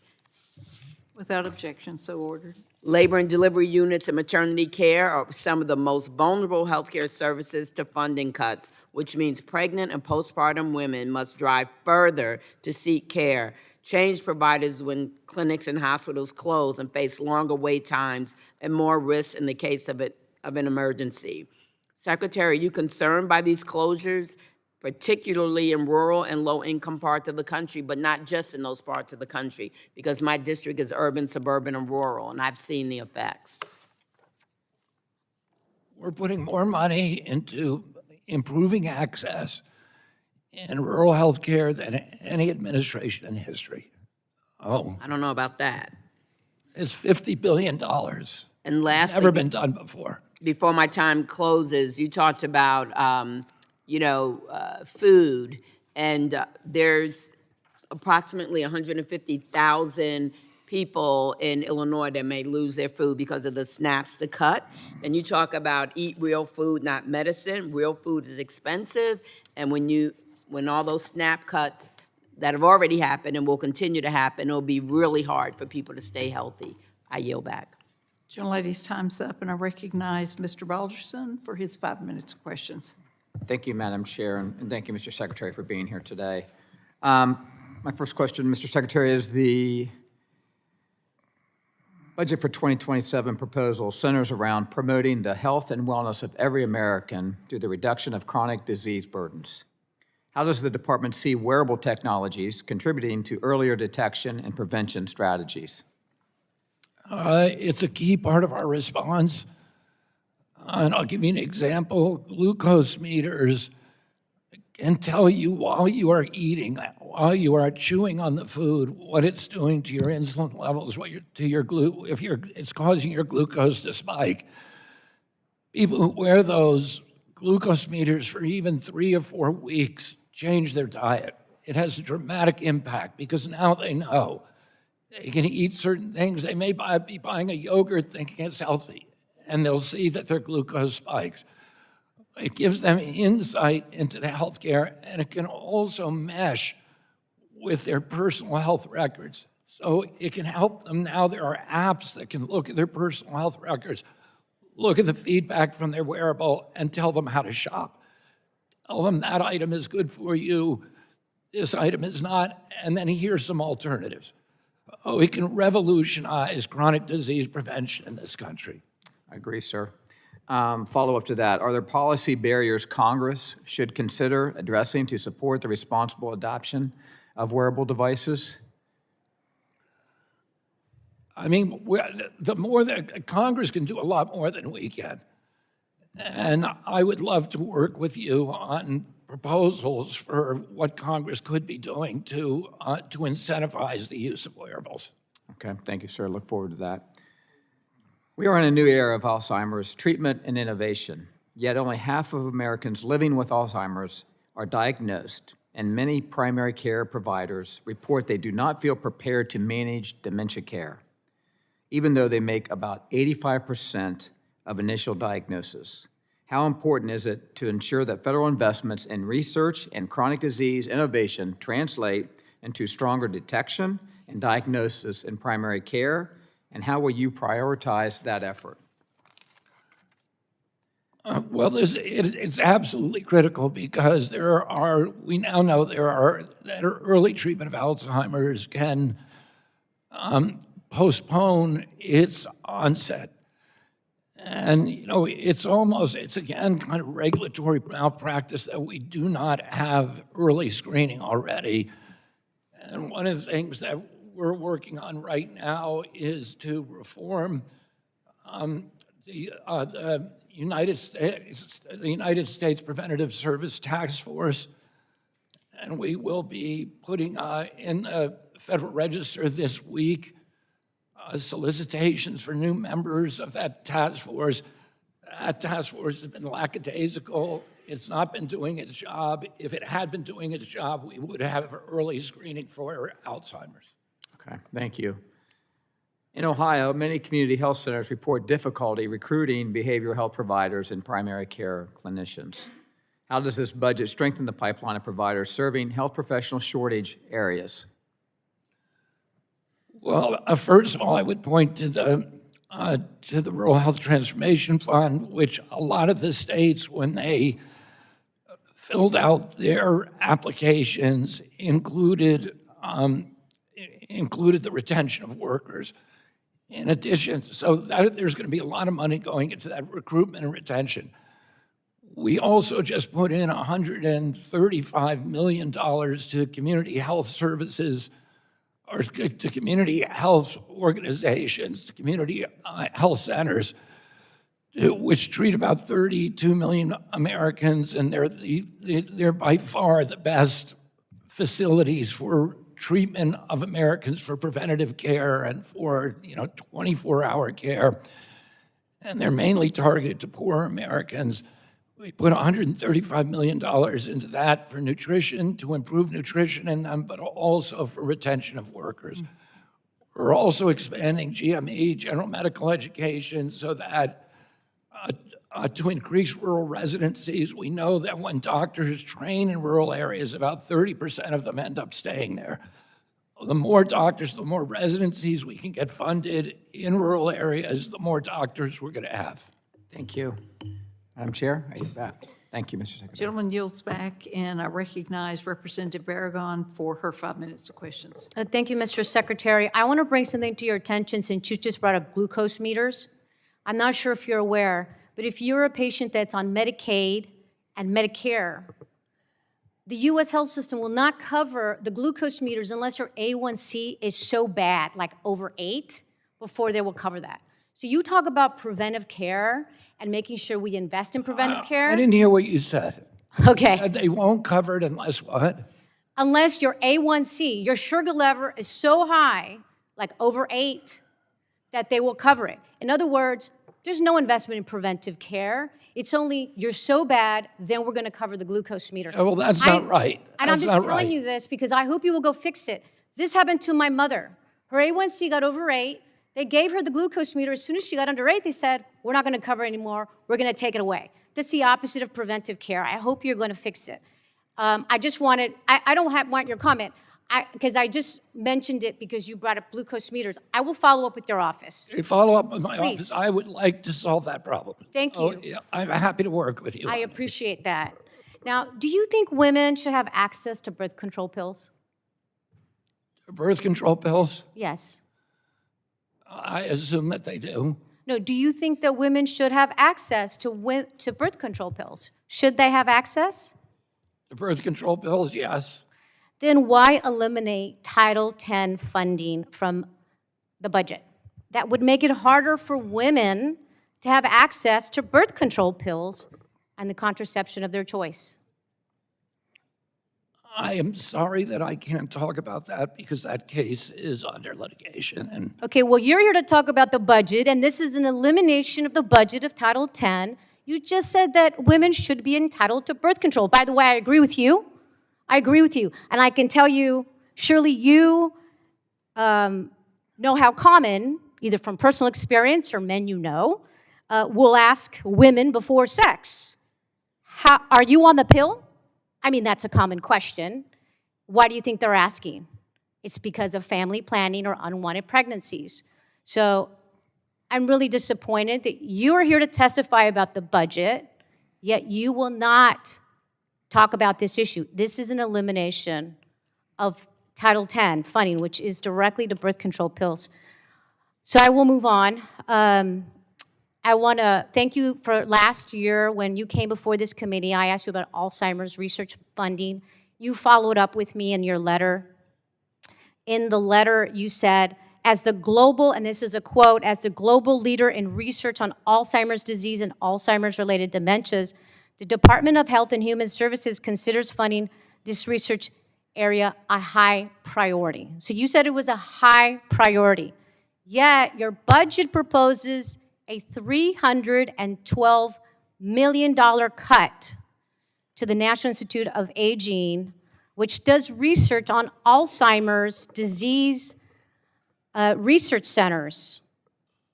Do you think that's consistent, Mr. Secretary? we are putting a lot of money into Alzheimer's research, a very, very high priority at NIH and at CDC. Okay, so, you used the words regulatory malpractice when you talked about Alzheimer's research a moment ago with my Republican colleague. I'll just say that I think this is also malpractice. On the one hand, you say this is a high priority. On the other hand, you're cutting $312 million in research funding to the Alzheimer's disease research centers. Mr. Secretary, last week you spoke about Medicaid programs that allow family members to care for their parents at home, and you testified, and I'm quoting you, these are family members who are getting paid to do things they used to do as family members for free, end quote. Okay, you said this. Do you remember saying this? Saying, I couldn't hear what you said. It seems, Ranking Member, that most of our time is being taken on what the Secretary cannot hear, and I would suggest that you add time, because I could tell you 30 seconds in the last one, just when he can't hear. And I am trying to speak slowly and articulately. Last week, you testified for Medicaid programs that allow family members to care for their parents at home. You said that family members who are getting paid they're getting paid now to do things that they used to do for free. Do you remember that? Yes. Right. So are you suggesting women should quit their jobs to provide free care for their family members who are elderly instead of getting in-home care? I said that in the context that that kind of program is significantly vulnerable to fraud, which is impossible to detect. Okay. And that program has doubled the cost of Medicaid over the past Members' 4 time years. is up, sir. Members' time is up, Well, and it's I a good now program. recognize Dr. Miller-Meeks for her 5 minutes of questioning. Thank you, Ms. Chairman, and thank you, Secretary Kennedy, for testifying before the Health Subcommittee today. As our time is limited, I'll jump in, but perhaps I can give you a chance to respond. Mr. Secretary, I have a bill on oral contraception over the counter. I introduced this bill as a state senator in 2019. This is something we've been working on in Congress. There are several bills on this. In response to the question from my colleague on the other side of the aisle, whether or not you support oral contraception for women, would oral contraception over the counter be something you would support, which would increase access? Yes. Thank you, sir. I'd also like to bring your attention to one of my bills, the Welfare Abuse Laundering Zillions, which you just mentioned fraud, or WALTS Act, legislation designed to stop large-scale welfare fraud and restore accountability to government programs nationwide. Specifically, this bill would require HHS, Office of Inspector General, to open investigations into any program that sees a 10% or greater increase in total payments over a 6-month period within a fiscal year.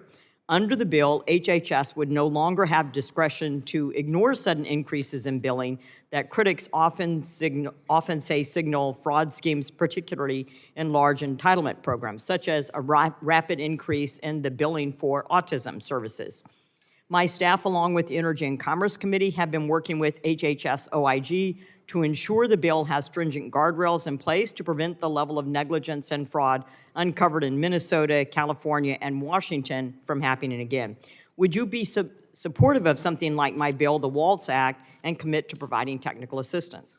I think the bill is a great idea. I would look at the details and work with you on it at HHS, but I think it would have prevented a lot of the fraud that we've seen in the last 4 years.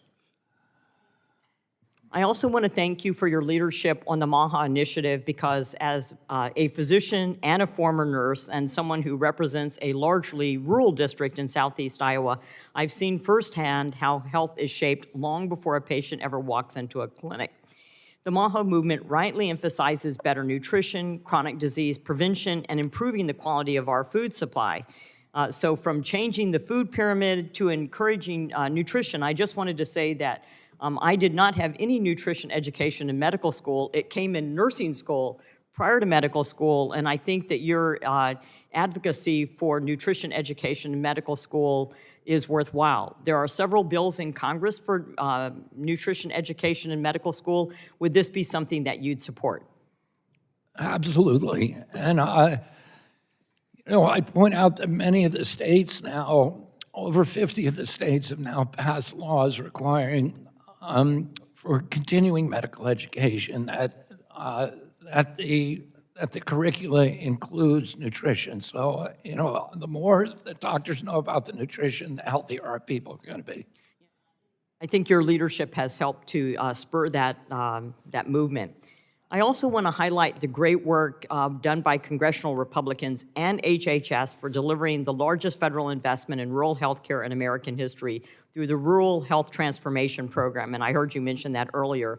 I've hosted 3 roundtables in the past year in my district with all our hospitals, meeting with hospital leaders and FQHCs and community health centers, and advocating at the federal level to ensure Iowa is prioritized for this historic investment. And in fact, Iowa is the first state to disperse funds related to the rural healthcare transformation investment legislation. During my last roundtable earlier this month, hospital leaders brought up a few questions of eligible expenses under the Rural Healthcare Transformation Grant. And you just mentioned about workforce. So one of the questions that was brought up was recruitment is extraordinarily difficult in rural communities. And I had one of our hospital systems had to pay a recruitment bonus of $200,000 for an OB-GYN. And so would this be something where there could be flexibility in the grant program to allow some of the workforce funds to be utilized for recruitment bonuses? You mean under the rural transformation? I do not know the answer to that question, but I will get it from Dr. Oz and get back to you. Thank you, sir. And then lastly, I just wanted to say that affordability is an issue that all of us are looking at, including you, which is why tackling waste, fraud, and abuse in the system is so important. I've introduced the Lower Healthcare Premiums for All Americas Act, which passed the House in December of 2025. The bill takes a targeted approach to lowering premiums, and I would certainly want to partner with HHS as my time's expired, but hope to partner with you on lowering healthcare premiums for all Americans. I look forward to it. I yield back. The gentlewoman yields back, and I now recognize Dr. Schreier for her 5 minutes of questions. Secretary Kennedy, last week you testified that newborns should only get the hepatitis B vaccine at birth if their moms test positive or haven't been tested. This is a massive departure from a 35-year recommendation for all babies to get the vaccine at birth. Secretary Kennedy, how often does that test miss hepatitis B in moms who actually have it? How often? How often does that test make a mistake? It makes some mistakes. I'm not sure what the error rate is. It's a really important piece of data. It's not a perfect test. It turns out there's a false negative rate of 1 to 2%. And that might be enough for screening the general population, but not when a baby's life is at risk. And so let me just translate. That means if there's 100 moms out there with hepatitis B, 2 of them are going to be told that they don't have it, their children will not be vaccinated based on your recommendations, and then there's a 90% chance that those 2 children will end up getting chronic hepatitis B. Mr. Secretary, do you know what happens when you get chronic hepatitis B?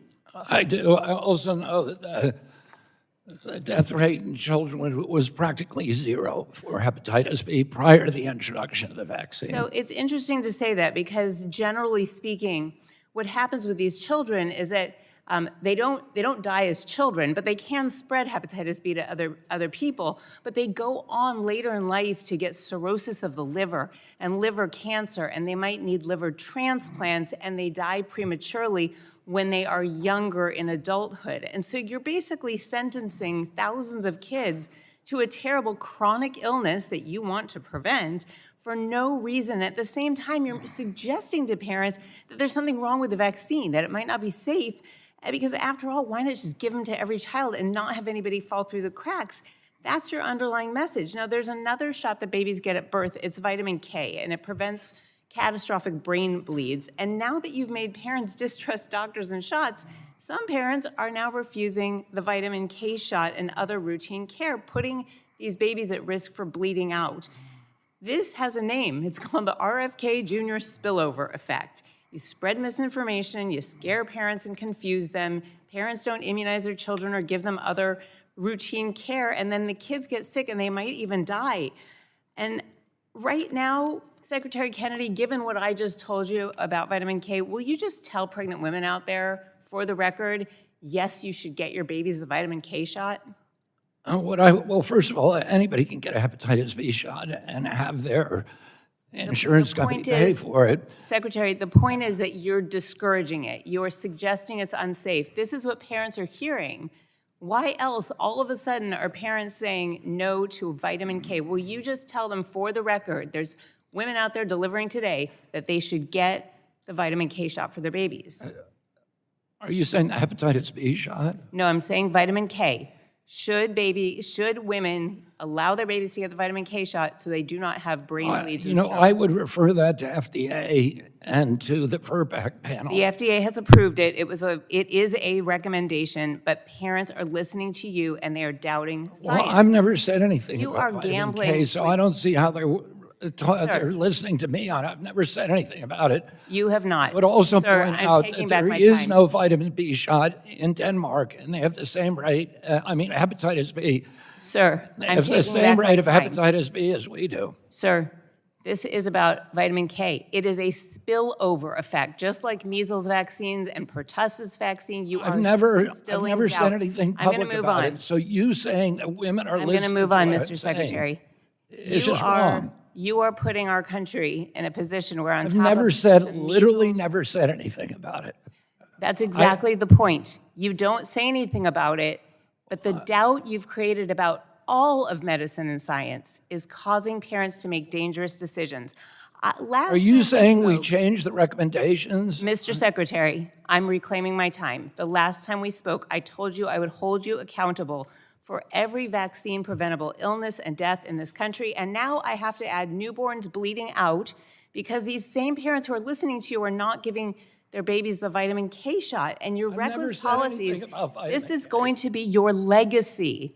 The I've never said anything HHS about secretary vitamin K. that caused kids to die. You're Secretary of HHS, your job is to protect us, and you are putting kids in danger, and I believe you should resign or you should be fired. I yield back. Gentlelady yields back, and I now recognize Representative Kemick for her 5 minutes questions. Thank you, Madam Chairwoman, and thank you, Secretary Kennedy, for appearing before us today. I am going to try very hard to resist responding to what I just heard, but I do want to just say thank you for actually trusting moms to make the best decisions for themselves and their families, rather than continuing to perpetuate the narrative that only bureaucrats in Washington can make recommendations and force people into doing things that they know is not best for them and their children. As we review the fiscal year 27 budget, Secretary Kennedy, I think it's important that we focus not just on how much we are spending, but whether or not we're actually improving health outcomes for the American people. Now, too often, we say that we have a healthcare system, but I personally believe that we have a sick care system. And we have a culture that perpetuates a system of maintenance rather than prevention. And I think much of what your initiatives do is trying to address the cultural issue as well as the structural issues within HHS. So I appreciate the administration's focus on prevention, nutrition, innovation, and I look forward to continuing the discussion on how this budget can move us in that direction while improving access and lowering costs. So recently, we hosted Dr. Bhattacharya in the Gator Nation, North Florida, and I would like to extend a similar invitation to you to learn more about what we are doing at the University of Florida, the #1 public university in the country. I would be remiss if I didn't mention that. But what we are doing, particularly in the healthcare space and within R&D, to advance better outcomes and healthcare discoveries. So we would welcome the opportunity to host you. If you I would love to come. My sister-in-law teaches at the University of Florida. And my wife's family lives there, and my wife is a alumni, so I'd be delighted to come. Can I get a Go Gators from you then? Yeah, Okay. go Gator. All right, that's what I'm talking about. So let's talk about the spending and whether our federal health spending through HHS is actually changing outcomes and not just maintaining the status quo. Walk us through some of the challenges that you're facing and how we can be helpful in advancing those changes that really disrupt the status quo and drive us towards better health outcomes. I mean, I would say there's the whole waste, fraud, and abuse issue that you're familiar with, so I won't dwell on that, but I would say the overarching issue that we're trying to create is the perverse incentives. We have a sick care system where people get compensated more for keeping patients sick. Correct. And, Medicare Advantage was supposed to be the template for outcome-based care. We have other templates for outcome-based care. The whole system ultimately has to be moved to that. Fee-for-services is not a way that we're going to get Americans healthy. We need to align the economic incentives with the outcome of good health for all Americans. Absolutely, I agree. And to that point, we've seen the use of QALYs, right? That has been prohibited when we talk about Medicare because they undervalue the lives of our seniors and people with disabilities and chronic conditions. That's just fundamentally wrong, in my opinion, to have an algorithm, a formula determine whether or not you are of value enough to receive certain treatments. So as we're going through this, can you confirm that HHS will continue to uphold this safeguard and ensure that coverage and payment decisions are not based on discriminatory measures like QALYs? And would you be willing to work with us to extend and clarify this protection across all of the federal health programs? I would be delighted to work with you on that. Excellent. I know people around the country are celebrating that answer for sure. And shifting a little bit to the FDA while I've got some remaining time here, I would like to hear about how you guys are improving the clarity and predictability in FDA as you review different applications. That's something that I hear often, particularly from startups, of the process, it's still bogged down, we need to move faster. Can you just talk a little bit about that? The process at FDA for approving Correct. new drugs, well, we're now using AI. 90% of FDA is on it. Using it, we've been able to condense the time for reviewing final applications from typically 60 to 90 days to 2 hours. Member's time is up, and you Okay. can answer her question via written circumstances. And I you. now recognize Representative Trahan for her 5 minutes of questioning. Thank you, Madam Chair. Secretary Kennedy, since day one of your administration, the Department of Health and Human Services has made it much harder for Americans to enroll in health coverage and afford their health care. Americans are currently experiencing an accessibility and affordability crisis in our country due to the Trump administration's actions. Now, before President Trump came into office, a record-breaking 24 million Americans were enrolled in health care coverage through the ACA marketplace. Millions of families were saving thousands of dollars each year in premiums. Secretary Kennedy, you're aware that at least 1.2 million Americans have lost ACA marketplace coverage this year under your leadership, yes or no? They were people, the only people who lost coverage were people who were never entitled to coverage, who were Yeah, no, not, I've heard the illegal aliens. not just illegal. Yeah, aliens. look, that's not how the law works, and I would People who expect were you to know dead. that. Undocumented immigrants aren't eligible to enroll in People the who were ACA dead, marketplace people who at were all. enrolled in They 2 wouldn't be states. reflected in the 1.2 million. They wouldn't be reflected in that number. So don't offend us by. No, I didn't mention illegal aliens, although that is part of the issue. People, No, we've had found 3.7 million people Premiums have who were sharp. double enrolled. Okay, I know, it's all fraud, waste, and abuse, even though that we know the paperwork that you're now putting on more people are causing them to drop their insurance coverage, and the price of premiums has gone up so much that eligible Americans are dropping coverage because they can't afford it anymore.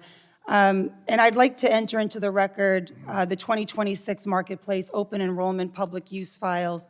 Further, that doesn't even tell the entire story. We're seeing growing evidence that many Americans have gone through the process of selecting coverage, but they never actually receive it because they can't afford to activate their plans.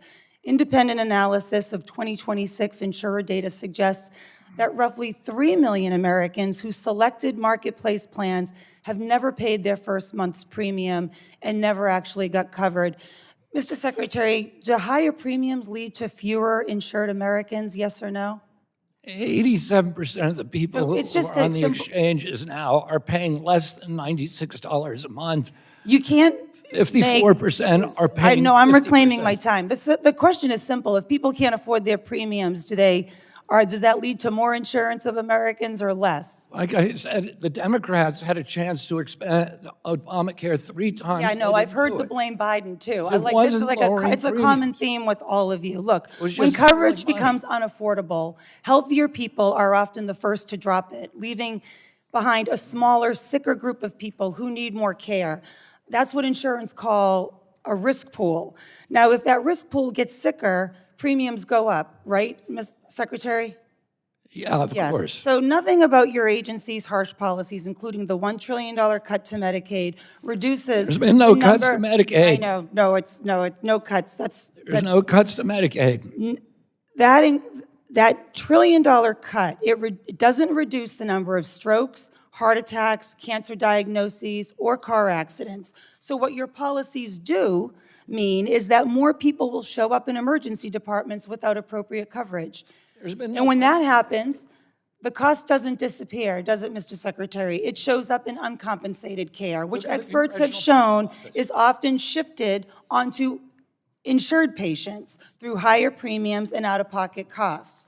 When hospitals treat more uninsured patients, Mr. Secretary, and they're not paid for that care, where do you think those costs go?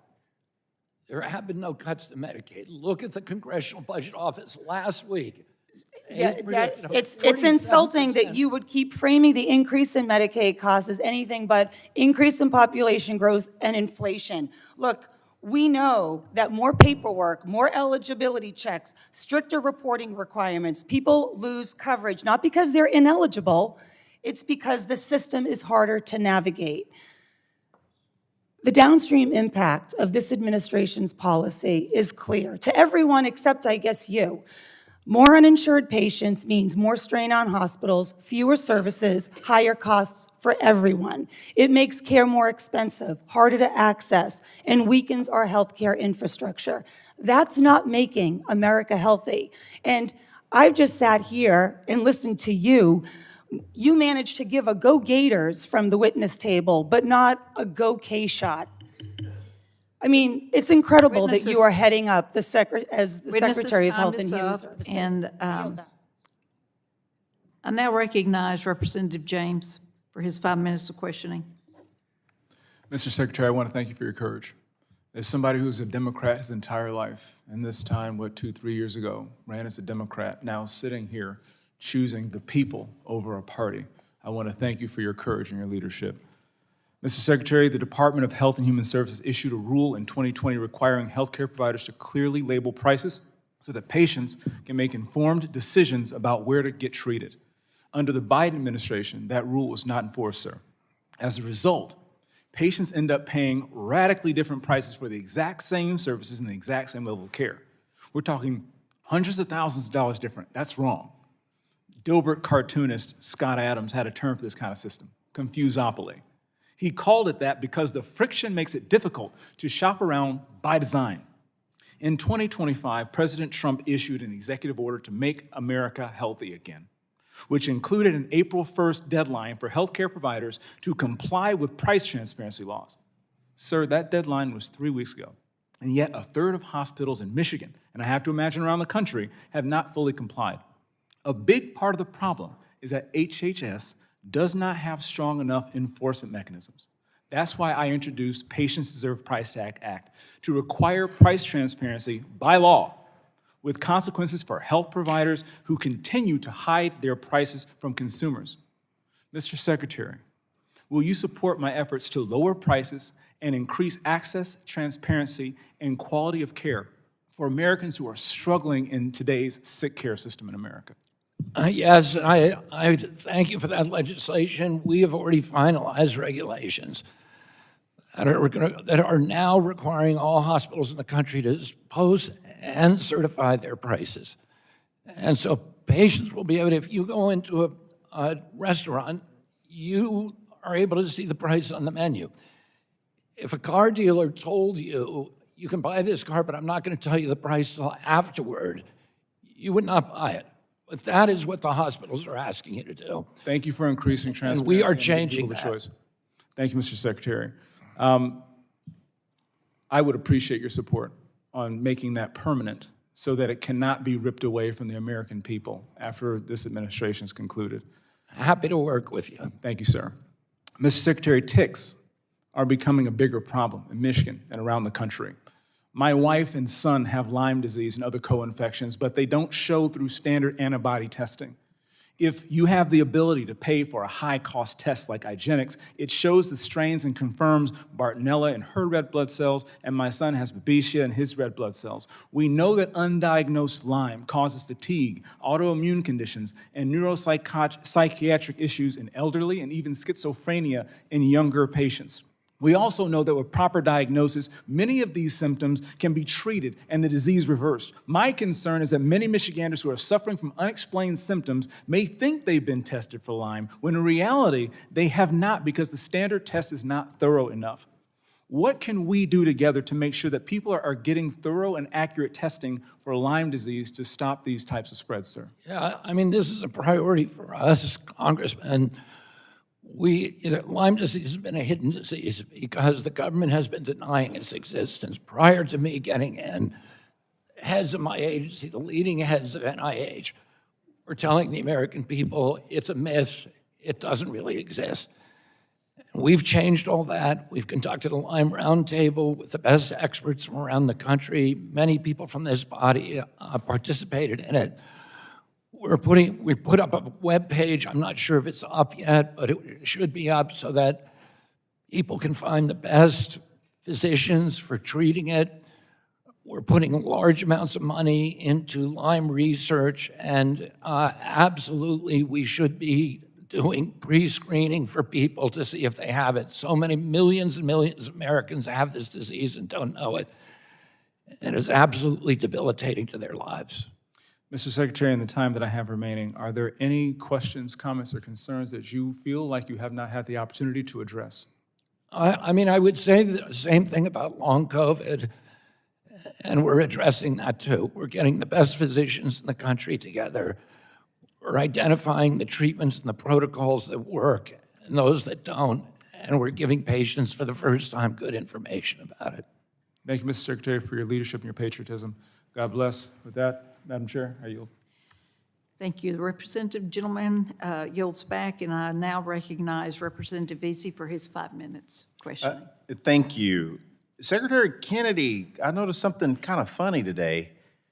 You don't really want to talk about vaccines, and your written statement doesn't even mention vaccines once, which is odd because you've basically spent your entire career and life trying to shatter American trust in vaccines. Under your leadership, we're in the midst of literally the worst measles outbreak this country has seen in over 30 years. And in my home state of Texas, we're ground zero. 92% of the over 3,600 cases we have seen are in unvaccinated people. And, Mr. Secretary, tragically, 2 Texas children have literally died from measles. If you look here at the poster that I have up, two Texas children have died from measles. And this is all under your watch, Mr. Secretary. I don't know why you won't look at the poster. This happened under your watch. Mr. That's Secretary, not one of the children who died. Mr. Secretary, you are the author of a book in which you insisted that the measles outbreaks have been fabricated by government officials to create fear. And so here's my first question. Who in this administration should Texans blame for fabricating the deadly measles outbreak in our state? Did you, well, let me take my time back. 4 days ago, you told my colleague, Representative Suzanne Bonamici, that you, quote, have never been anti-vaccine. That's a ridiculous lie because you're probably the most anti-vax figure that I can remember in my lifetime. And in 2007, you founded the anti-vax group Children's Health Defense. In 2021, you were literally banned from Instagram because you said baseball legend Hank Aaron, an American icon and hero, you suggested that Hank Aaron died due to the COVID-19 vaccine. And in 2022, you compared vaccines to the Holocaust. And in 2022, you said, quote, "There is no vaccine that is safe and effective." And just last year, you dismantled the Advisory Committee on Immunization Practices and replaced independent scientists with anti-vax pseudoscientists who removed 6 vaccines from the childhood vaccine schedule. And after an unvaccinated little girl died from measles in my home state, you told her father that, quote, "You don't know what's in vaccines anymore." So I'm curious as to why such a vocal vaccine skeptic has all of a sudden gone silent on these issues. And Secretary, I have a question for you. Please answer yes or no. Did Susie Wiles or anyone in the White House instruct you or suggest that you stopped talking about your controversial vaccine skepticism? No. Okay. It was reported late last year that Republican leaders were briefed on a memo that made it clear that anti-vax candidates would negatively impact their party's performance in the most competitive congressional districts in the upcoming 2026 midterms. I would like to enter this memo from the Republican polling firm for Rezier Ward into the record, Madam Chairman. Without objection. Secretary Kennedy, were you made aware of this memo, yes or no? It's a memo on a poll or what? Were you made aware of the Fabrizio Ward memo? I don't know what that memo is. Okay. Well, if you look here and at chart 5 of this memo, it says that 70% of all voters do not think that the federal government should remove recommendations for childhood vaccines, including measles. Do you agree that the majority of American people oppose your anti-vax actions according to your own administration's internal polling, yes or no? We've never removed recommendations for Yes or no, measles, Mr. and I've Secretary? never been anti-vaccine. Yes or no? Yes or no? I've never been everything you Okay, said I'm reclaiming my time. is a lie. I'm reclaiming my time. Conveniently, since the White House received this memo, it seems that you are miraculously no longer an anti-vaxxer. But the American people are not dumb, sir. The American people are not dumb. You and I both know what is going on here. You have absolutely not had a change of heart. You do not care about this child with this rash from measles on him. And it took this polling, it literally took this polling to change your public posture about vaccines. This is real life, Mr. Secretary, and you have blood on your hands. I honestly hope that Donald Trump tells you to get to stepping next. I yield back my time. Gentleman yields back, and I recognize Representative Bentz for his 5 minutes questioning. Thank you, Madam Chair, and thank you, Mr. Secretary, for being here today.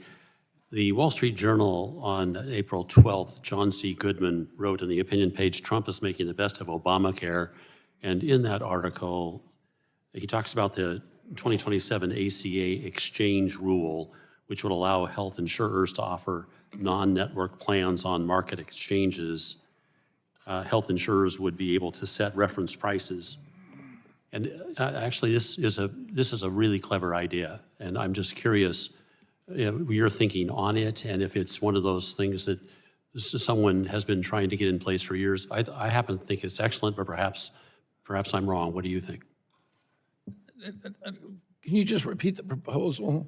Yes, the idea is that a non-network plan on an exchange would be able to set reference prices. For example, you could say $30,000 for a knee replacement, and then the person who enjoys that insurance coverage could shop around and select other providers to do the work. They wouldn't be stuck inside the space that they might have been required to obtain the coverage from. It's very clever, and it suggests competition as opposed to being stuck someplace. But there's lots going on in this insurance space, so I would enjoy your thoughts. Yeah, I mean, that is President Trump's solution, that we need markets. Markets bring down prices. And Congressman James just talked about price transparency. When we looked at pregnancy deliveries in New York, within a mile of New York, we found 30 hospitals. The lowest was $1,300. The highest was $22,000, exact same procedure. In Detroit, it was $6,000 and $60,000. The reason you have that market chaos is because nobody can choose prices. The more that you impose market disciplines on a market, the lower costs are going to go. It's ultimately the only way we're going to get healthcare costs down, that and ending the chronic disease epidemic. Well, it seemed to me that in studying this situation, this kind of thinking is exactly what we need, because when I go back to my district, the amount that people are paying for health insurance is through the roof. And so this kind of transparency is one step. I'm sure there are others. I think in the budget, I note a few. Do you have, I think you've put in your testimony what you think would drive down prices, but perhaps you can share with us other ideas that will drive down prices. Just so I may share with you, one of my brothers is paying $26,000 a year for coverage with a $10,000 or $13,000 deductible covering 2 people.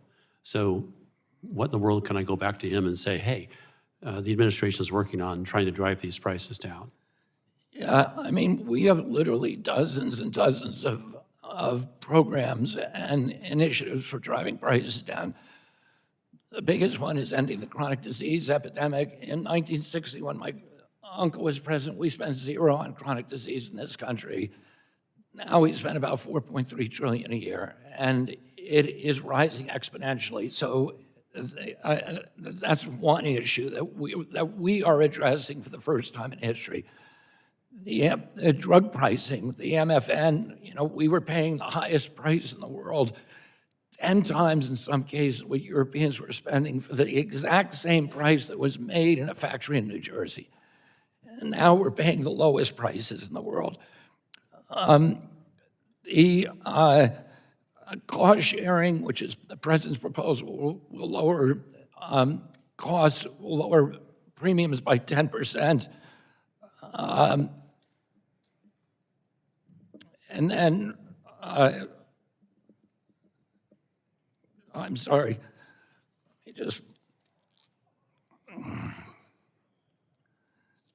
price transparency. Obviously, if we have markets going to drive down prices, the wage, fraud, and abuse, which is costing us $100 billion a year, that will drive down prices.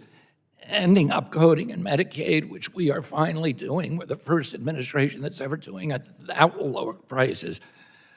And then cleaning up the risk pool, cleaning up people who don't belong on Medicaid or Medicare or in the exchanges. When you do that, you improve the risk pool, so that's going to lower prices, and all of those things and many, many others are being done by this administration.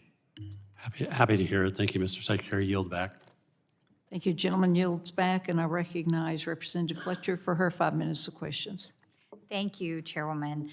Secretary Kennedy, the last time you sat before this committee, last June, I expressed to you my concerns about the funding cuts to medical research. And I know many people across the country share these concerns.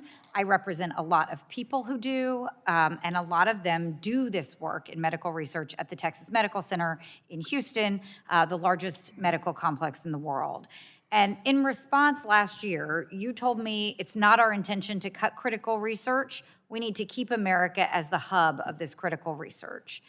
And yet for the past year, I've continued to hear from these medical professionals about their serious concerns to the cuts that this administration has made to scientific research. And the United States has long held the well-earned position of the world leader in cutting-edge scientific research and innovation. But the cuts that this administration has made and is proposing to make in the budget that you are here to support to our institutions, especially to the National Institutes of Health, they're threatening the United States' position as a leader in this research. So I have a few questions. I know you had a conversation about this with Mr. Guthrie and with Chairman Guthrie, and it prompted some more questions. So I want to ask, first of all, do you know how many jobs NIH funding supported in fiscal year 2025 across the country? I think it was, jobs, you mean supported? Jobs, research, supported jobs for researchers through NIH grants and funding. or researchers or internal NIH funding? Not internal NIH funding, but the NIH grant funding process and supports jobs across the country in all kinds of medical research. Do you know how many jobs the I funding mean, I think coming there were something like 62,000 grants. So there could be entire research teams on each of those. There are research teams. The answer is 391,000 American jobs are that supported sounds by this right. NIH funding.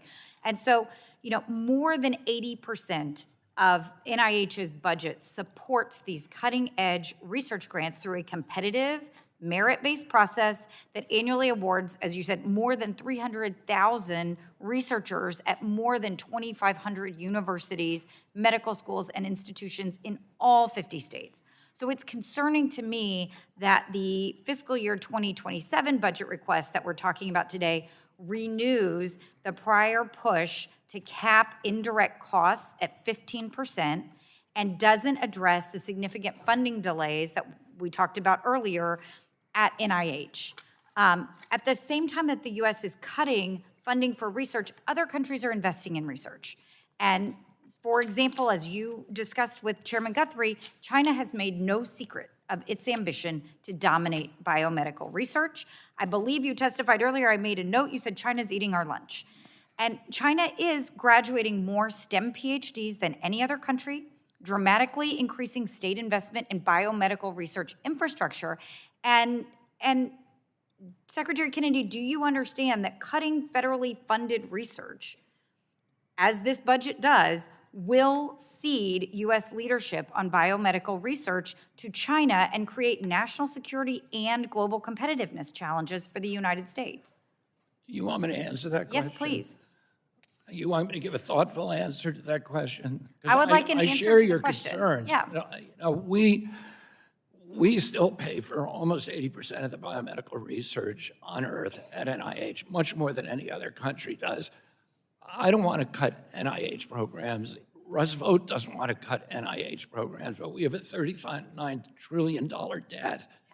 We've been asked to cut across the board at HHS 12% of our $111 billion budget. And so we're making cuts that are painful.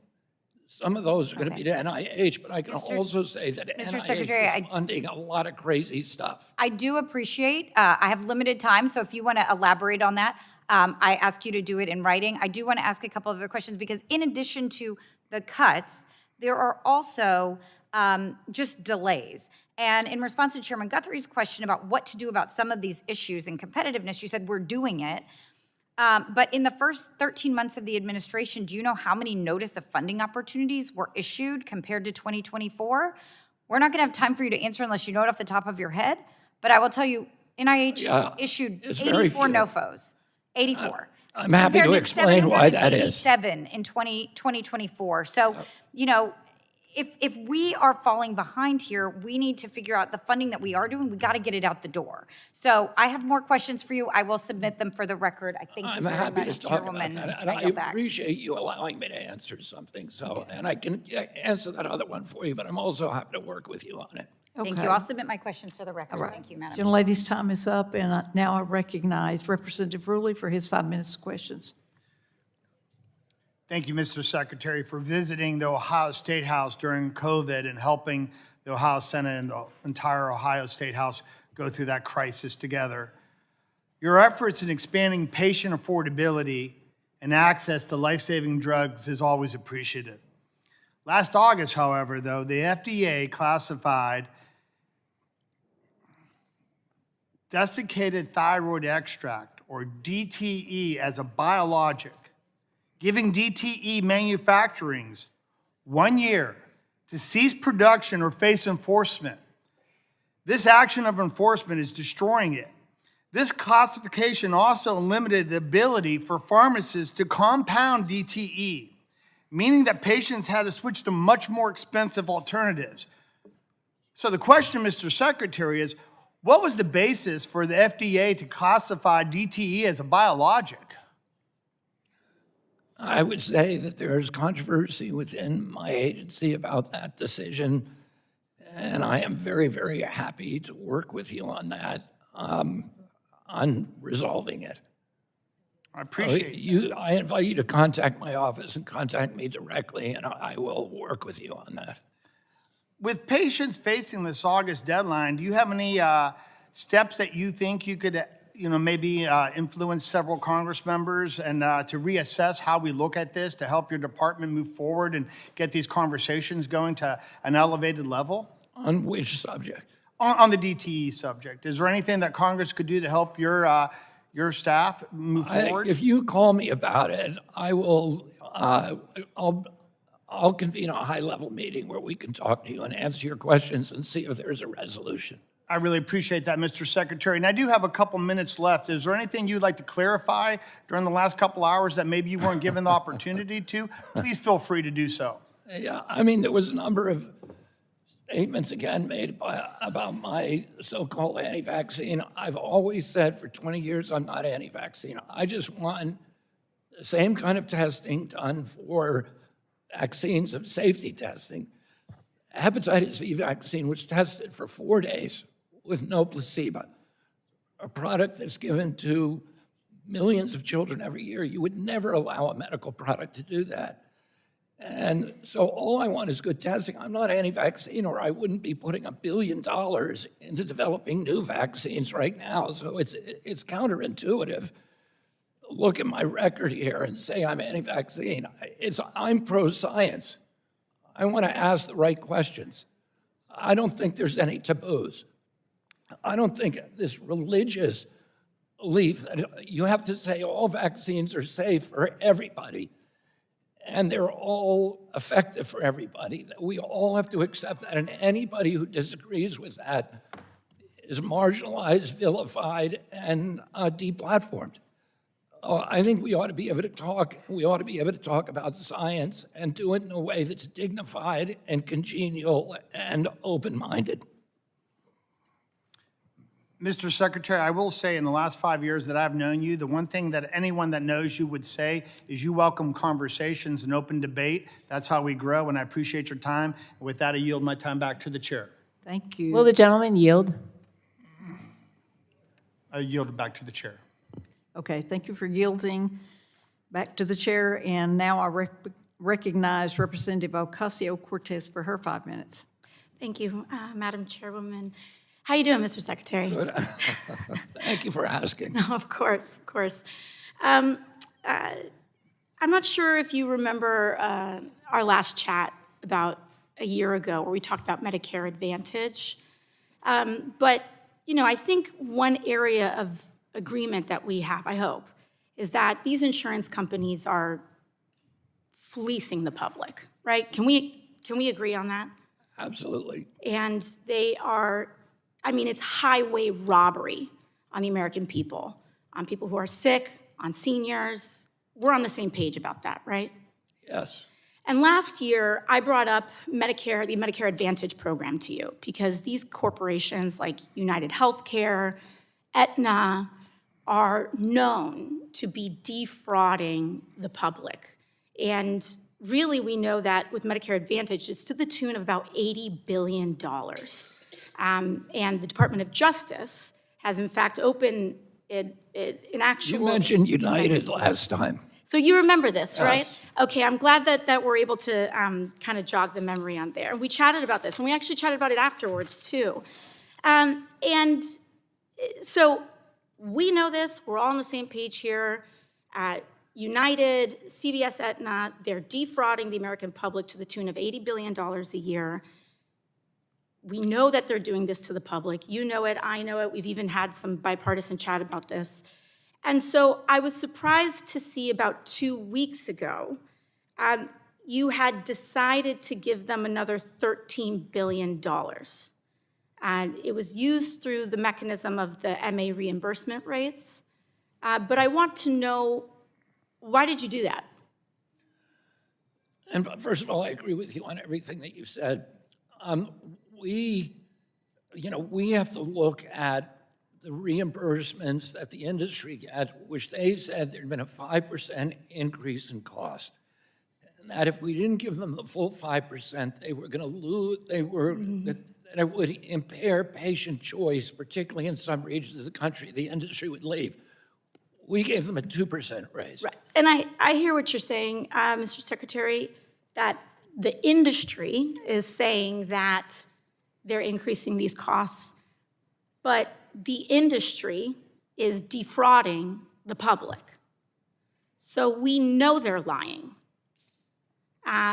We know they're lying through even their mechanisms. They are upcoding. They are telling us, the public, the government, Medicare, our systems, that people are sicker than they are so that they can get more money. They're lowering their reimbursement rates. They're increasing denial. So we know that these folks are lying. We know that they're bad actors. And if I'm hearing you correctly, we are giving them more money because they're saying that they need it? Can I answer the question? Yeah. First of all, I appreciate everything you've done, and you speaking out about upcoding. We are ending upcoding. We're using AI now to detect it, to prosecute it, and to end it. Yeah, they're lying, but my job as HHS Secretary, I have to balance the impact on patients if there are no options in those areas. So we'll do a lot to verify we don't trust. We do a lot to verify. And I hear what you're saying. I mean, even when you talked about that 2%, it's something that I found interesting too, because that 2.48% wasn't initially what you were going to go for. You had announced in January that, in fact, CMS had proposed an increase of 0.09%, Yeah. which would have essentially kept payments flat at minimum to these corporations like United and Aetna that are robbing us. And so there was an interesting amendment that you had made. We've got the experts saying, okay, even when you start looking at that inflation rate or that cost rate, even that at most is 0.09%. But then it seemed as though there was some industry backlash. And now we're at 2.48%.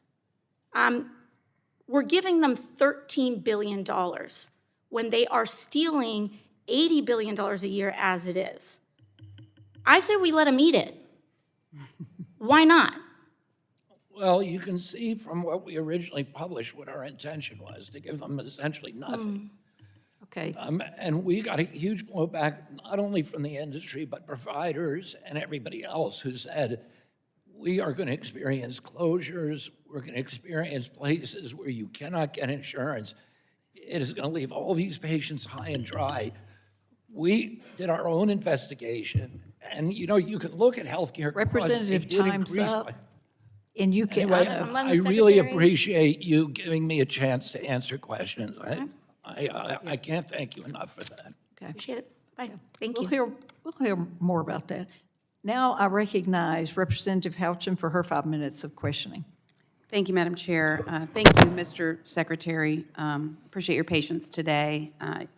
An issue that has been consistently brought to my attention is the vital need to simplify and expedite the FDA approval process for pharmaceutical manufacturers who already are operating in the United States or seeking to expand operations in the United States.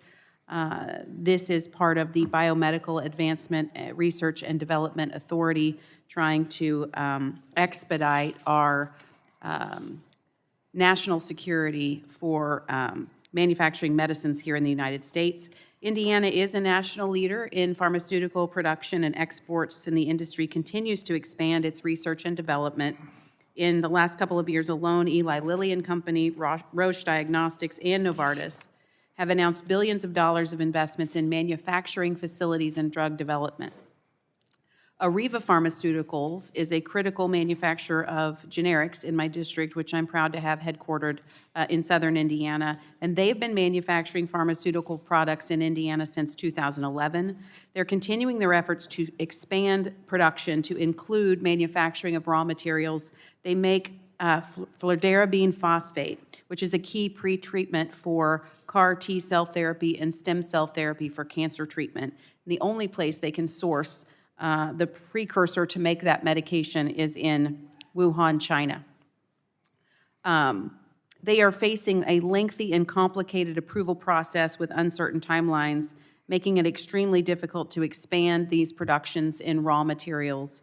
Mr. Secretary, what are HHS and the FDA doing to accelerate U.S. pharmaceutical domestic manufacturing of these precursors and minimizing regulatory roadblocks while still maintaining high safety standards? And thank you for asking me that. It's been a huge stumbling block for the production of generic drugs in this country, which are the majority of drugs that we use. And we're getting them all from China and from India, almost all of them from China and India. And it is a vulnerability in our supply chain. It's a national health threat, a national defense vulnerability as well. So we're doing everything that we can to ease the production pains of construction and expanding plants here and getting quick approvals. We have a new, FDA has initiated a new program called the Pre-Check Program that fast tracks these proposals. I'm happy to talk to you or to the people who run this plant to make sure that they're aware of that program and that they can take advantage of it. Thank you. And when we were talking about the cost of medicines in the United States as well, just importing that precursor is $40,000 in shipping. So it would be great to, for the cost of our prescription drugs here, particularly for cancer treatment, to reduce those costs by helping to onshore that manufacturing. I want to switch now to an issue, the issue of long COVID. Long COVID. Yeah. We believe that as many as 44 million people could be affected by long COVID. The more times you get COVID, the more likely you are to develop that. There is research ongoing, including treatment for long COVID, which can be very debilitating to some Americans. I just want to encourage additional attention and research into long COVID for treatment for that. I have some concerns that fibromyalgia might be being diagnosed rather than long COVID, and would be grateful having a family member who has experienced that to just encourage you to continue focus on research for the treatment and diagnosis of long COVID. I mean, we are putting this is a priority for me personally. I have a son who really was debilitated by long COVID.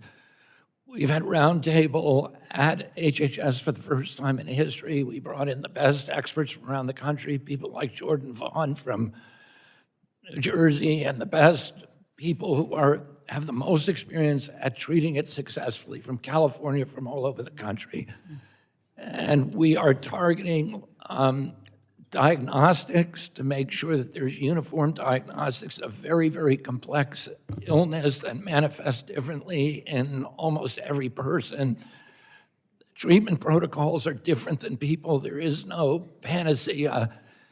And, but there are biomarkers that can tell us what kind of treatments work best for what populations. Thank you. And we're working on identifying those biomarkers, matching them with the treatment, and then getting the patients together with the appropriate physician. Okay. Thank you. My time's expired. I appreciate your service and leadership, Mr. Secretary. Gentlelady yields back, and I now recognize Representative Auchincloss for his 5 minutes of questions.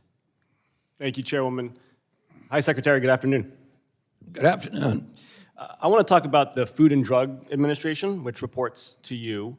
And by law and by logic, the FDA should make decisions on science, not politics, right? Yeah, that's what we're doing for the first time in history.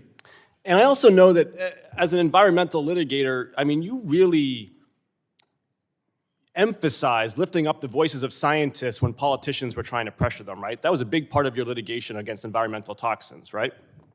Yes. Yes. So I want to make you aware of some of the findings of an investigation I've been doing about the Food and Drug Administration under the leadership of Dr. McCary. We opened up a whistleblower channel to FDA career scientists and have spoken to multitudes of them. Now, these are career scientists. They've worked for Republican and Democratic administrations, including Trump term 1, without complaint or concern. But now in this last year, they are ringing alarm bells. And I want to just have you listen to 3 quotations from very senior FDA scientists who are currently employed at the agency.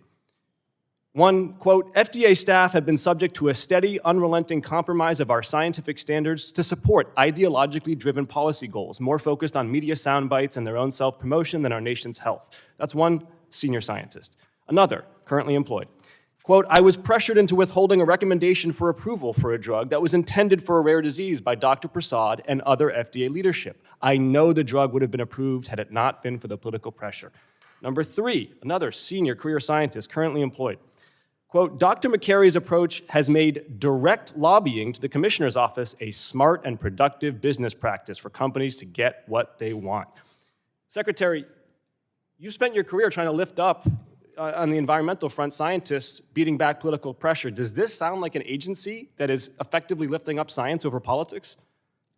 I can tell you that all the decisions that have been made at that agency are made with the approvals of panels of career science. So that's just not true. So let me reclaim my time. That is categorically false, because there's in fact a program called the Commissioner's National Priority Voucher Program. I've been investigating that as well for the last 6 months. This program expressly allows political leaders to short-circuit science and pick and choose politically favored treatments. Now, White House and FDA leadership have pressed staff to award vouchers to certain companies as part of White House pressure campaigns. And most recently and egregiously, the FDA just issued 3 of those vouchers for psychedelics based on a text from Joe Rogan. And one of those psychedelics was denied by the FDA in 2024. So let's just go through what happened here. Joe Rogan had a guest on his podcast, and the guest was talking about psychedelics. Joe Rogan texted the President of the United States, and the President texted back, quote, sounds great. Do you want FDA approval? Let's do it, end quote. That was from the President of the United States. So just to be clear, is the President of the United States allowed to grant FDA approval? The career staff... Is the President of the United States allowed to grant FDA approval? The career staff at FDA all supported that decision. Is the President of the United States allowed to grant FDA approval? Because he thinks he is. Is he wrong? He doesn't do it. He doesn't do it. So, and yet the FDA, within hours... There's been no FDA approval. ...issued 3 priority vouchers from this illegal, unauthorized program to respond to political pressure from the White House. Secretary, this flies in the face of your stated commitment to putting science over politics. We are literally seeing politics put over science. Now, let's just understand why the president might have bent over to do the bidding of Joe Rogan. He has a disastrous war in Iran that has led even his most committed supporters in his base, like Joe Rogan, to question his competence. And in order to appease Joe Rogan's ire, he grants FDA approval. Safety and efficacy should be the standard for these drugs. Do you want a grandstand or do you want an answer? Do you want a grandstand or do you want an answer? I want safety and efficacy to be the standards by which psychedelics are approved, not the president's attempt to shore up support from his base for a disastrous war in Iran. It should not be Joe Rogan's decision what psychedelics are approved. It should be the decision of randomized controlled trials. And we are doing non-politicized science for the first time in history. Let me close with a final question here, reclaiming my time. And You had said about the research here to my colleague from Texas that you wish that the NIH didn't have to cut the billions, right? What? That you wish the NIH did not have to cut money. You had said that to Congresswoman Fletcher. FDA? The NIH, the National Institutes of Health. Of course. Right. Do you think it'd be a better use of money to spend $1 billion a day on the NIH or $1 billion a day on bombing Iran? Which do you think would be a better use of money? $1 billion a day on bombing Iran or $1 billion a day on the NIH? Members' time's expired. I now go to Representative Langworthy for his 5 minutes questions. Thank you very much, Madam Chair. Mr. Secretary, thank you very much for being here today and for your leadership. As this committee reviews the fiscal year 27 HHS budget, we're focused on how these efforts will support American families, rebuild our trust in our health systems, and make America healthy again. Secretary Kennedy, in your testimony, you highlight efforts to require hospitals and insurers to disclose actual prices and make them comparable for patients. One concern that we hear, even when pricing data is available, is it can be difficult for patients to understand and comparatively make a decision. We've seen proposals around tools like advanced explanation of benefits that aim to give patients clear upfront cost estimates. What steps is HHS taking to ensure that this information is presented in a way that's clear and actionable and useful to patients. You mean information from our agency or from the insurers? Throughout the medical ecosystem. I mean, we're doing more on transparency than any agency in history. We've got transparency and coverage rules. We're forcing the insurance industries to tell us what their margins are and what they're charging for every procedure. Our transparency rules for the hospitals, the first time are going to force them to post their prices, all hospitals and all providers, to post their prices, to certify them, to post them ahead of time. And then, we're doing prior authorization where 80% of the insurance industry has now agreed to end prior authorization for 80% of conditions and procedures within a year by 2027. That's great. I appreciate your efforts on that. In just about every other part of life in this country, people know what something costs before they commit to it, and that is critically important. You wouldn't make a major purchase, you wouldn't book travel or sign up for a service without at least a general sense of price, and this is going to be very helpful as people make their healthcare decisions. But unfortunately, in healthcare, to this date, patients have often been expected to make important decisions first, and then they find out the cost after the fact when they get a bill in the mail, and that's an unacceptable way to go forward, and we can't get our arms around the rising creep of cost of healthcare in this country until we really can see in layman's terms where the dollars are going. So, what specific enforcement actions is HHS taking to ensure that providers are actually complying with the transparency requirements that your agency is putting forward? During the Trump administration, the first Trump administration passed the transparency and coverage requirements. During the Biden administration, they passed at the end of his administration. During the Biden administration, they just didn't enforce them, so there was no resolution of the problem. We've now sent out 1,000 letters. We're enforcing discipline. We have hardened the regulations, just finalized new regulations that will provide draconian penalties for hospitals that fail to comply. So we are going to end that problem. Well, thank you very much. We look forward to working with you and HHS on this issue. On biosimilars, Secretary Kennedy, you noted in your testimony that HHS is taking steps to streamline the development of biosimilars. What specific actions is the department taking to accelerate uptake and ensure that these lower cost options actually reach patients? We've changed the approval process for biosimilars so that they will get fast-tracked. And biosimilars are basically the generic version of biologics. They're 35% cheaper. And we are doing everything that we can to maximize their access to the market as quickly as possible. I appreciate that, Mr. Secretary, because at the end of the day, this is really about affordability for patients and making sure that they have availability of low-cost options. Another key piece of that is increasing competition in the system, and that's why I'm working on legislation to help speed up the development and the approval of biosimilars, cutting unnecessary red tape while still keeping the FDA's strong safety and effectiveness standards in place. We appreciate your time with us today, Mr. Secretary, and we look forward to working together to make healthcare more transparent and affordable for everyone. And I yield back, Madam Chair. Thank you. Gentleman yields back, and I now recognize Representative Carter for his 5 minutes of questioning. Thank you, Madam Chair.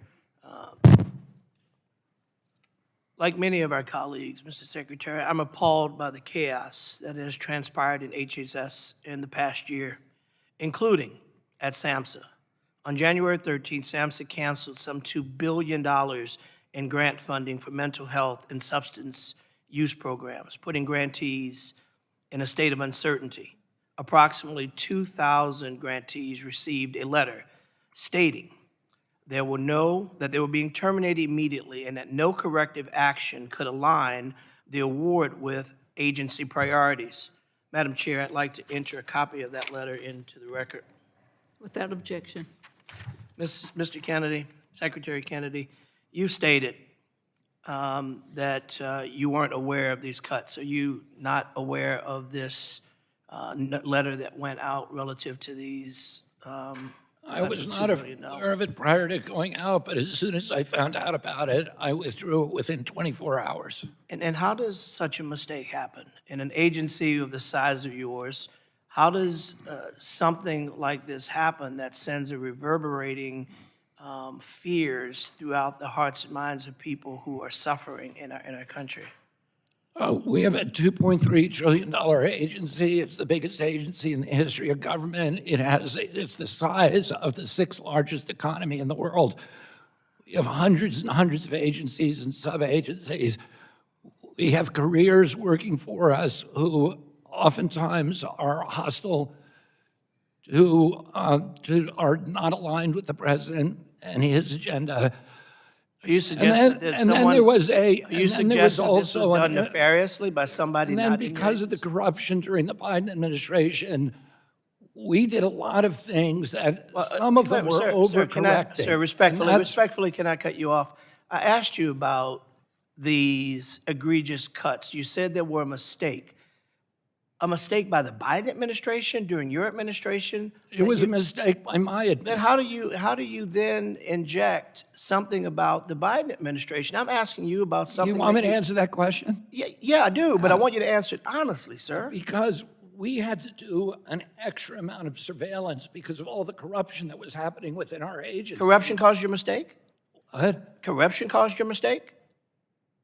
Corruption was Biden's mistake, yeah. No, corruption caused you to mistakenly cancel these grants for SAMHSA? The surveillance procedures and protocols that we had to put in place to stop money from flowing out the door to people who Okay, were let's leave that, because you're not respectfully, you're not answering that either intentionally or by. I'm answering your question precisely, You aren't. I asked you about a mistake that you admitted was from your agency. It was and my mistake. But then you go on to tell me about corruption in the previous administration. It has nothing to do with you canceling these grants. So let's move on. It had a lot to do. Is there any chance that this could happen again? Have you corrected whatever caused the error? May I, sir? Have you corrected whatever caused the error to ensure that these grantees will not have to suffer as so many did? Our phones were ringing off the hook. A bipartisan group of legislators, Republicans and Democrats, sent a letter that caused you to immediately reverse it. Has a mechanism been put in place to fix it so it doesn't happen again? I can't tell you that a mistake will never happen again in a $2.3 Okay, trillion I've got about a agency. minute and 16. I want to touch on a couple of other things. Secretary, you've publicly shared your experience about your 14 years of heroin addiction. You've also gone on to say a day doesn't go by that you don't think about heroin. So certainly you understand the gravity of people who are suffering.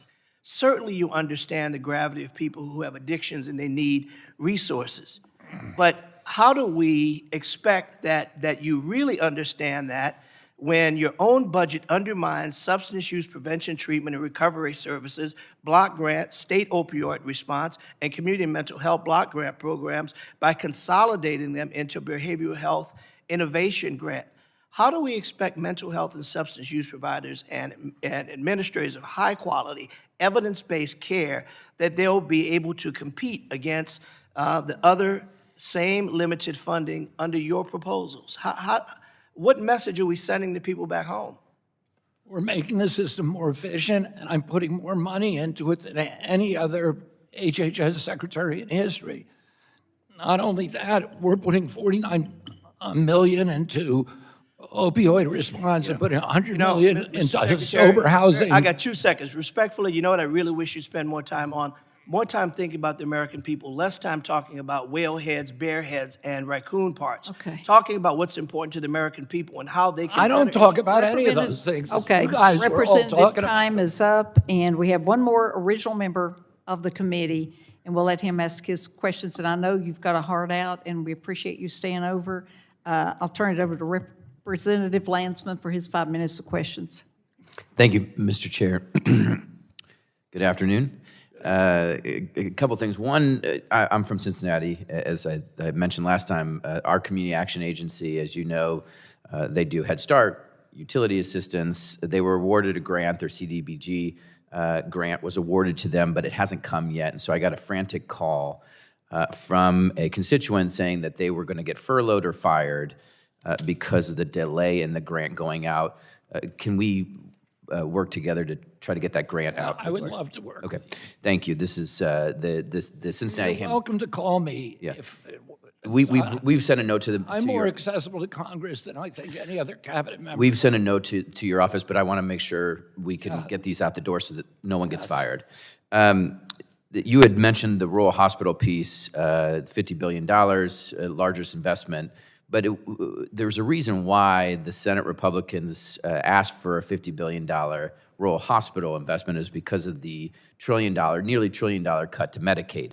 There would not have been a request for that. It was the only way to get a few of them to vote for this massive spending deal. They spent $4.5 trillion. Most of that went to tax cuts that overwhelmingly benefited the super wealthy. It was about a $2 trillion increase in the debt. So you said there's no cuts to Medicaid. In order to balance that spending bill, it was $2.5 trillion in deficit spending, $1 trillion cut essentially in Medicaid. Was it $3.5 trillion for deficit spending, or was there truly, as we have been saying, a nearly $1 trillion cut to Medicaid, and why these Republican senators push for a rural hospital fund of $50 billion, which is nowhere close to $1 trillion in cuts to Medicaid? There's no cut in Medicaid. Look at the CBO report from this week. If you go back, then just do the math with me. Then that means that they added $3.5 trillion to the deficit. You got to find $1 trillion. You either added $1 trillion to the deficit or you cut Medicaid by $1 trillion. I mean, do you think the Congressional Budget Office is lying? Yeah, but the Congressional Budget You Office. think they're lying? No, they're saying that there was this They're massive saying there's cut. a 47% increase in Medicaid. They're saying that about 15 million Americans are going to lose their Medicaid health coverage. That is a $1 trillion cut to Medicaid. There is no legitimate enrollee who's going to lose. We sat in this committee and made a decision. I voted against it. My colleagues over here voted against it, to cut nearly $1 trillion in Medicaid in order to There's make no cut in tax Medicaid. cuts. It's not true. That's the CBO's lying to you. It's not true. I want to get back to everyone knows, every hospital, every doctor, every provider, every patient in this country knows that you all cut nearly $1 trillion in Medicaid. On the Medicare Advantage. You guys keep saying it, but it's a lie. Look at what the CBO says. Are they lying to us? No, they're saying that there was a massive cut. Well, they're saying people are there's going a to lose their coverage. 47% increase. I want to go back to the Medicaid Advantage piece that you mentioned. Medicaid Advantage is private health insurance, correct? Yes. And so when they pushed you to increase the fee, as Ms. Ocasio-Cortez mentioned, you said the reason you agreed to it is because they said there would be no other options. We determined that people would lose coverage. They wouldn't lose coverage. That they'd lose coverage. In the private health insurance market, correct? They'd lose coverage from Medicaid Advantage. Exactly, which means that they could go back to what? Medicare. You could have sent them back to Medicare, where they get more coverage, and we pay less. Why didn't you do that? Why do you give them an additional $10, $13 billion when the option was just go back to Medicare? Because Americans want to prefer Medicare Advantage. Because they think it's Medicare. Because they think it's it's Medicare. Because of the name. Do you agree it should be called Medicare Advantage when it's not Medicare? I don't care what they call it. Americans Great. like it. I think we should change the name to something that says this is private health insurance. That's up to you in Congress. Great. Next time you have a chance to negotiate, send people back to Medicare. It's better health insurance and it costs you less money. I look forward to seeing your legislation. I want to add, I have a bill. I'm excited, but maybe you'll endorse it. It does say if you can't adhere to everything that Medicare offers, then you can no longer use the name. Okay, I mean, the reason that people prefer Medicare Advantage, people like my agency, is because it's outcome-based care. Okay, Because the the member's insurance time's companies. I got to yield back. Thank you. Thank you. Okay. I know, Mr. Secretary, we had one more wave-on member, and she won't have time to ask her questions, but I would remind members they could submit questions for the record. I ask unanimous consent to insert in the record the documents included on the staff hearings document list, which is here. Without objection, so ordered. So I'd like to thank our witness again for being here today, and members may have additional written questions for you, sir. And I'll remind members that they do have 10 business days to submit questions for the record, and I ask the witness to respond to the questions promptly. Members should submit their questions by the close of business on Tuesday, May the 5th, and without objection, the subcommittee is adjourned.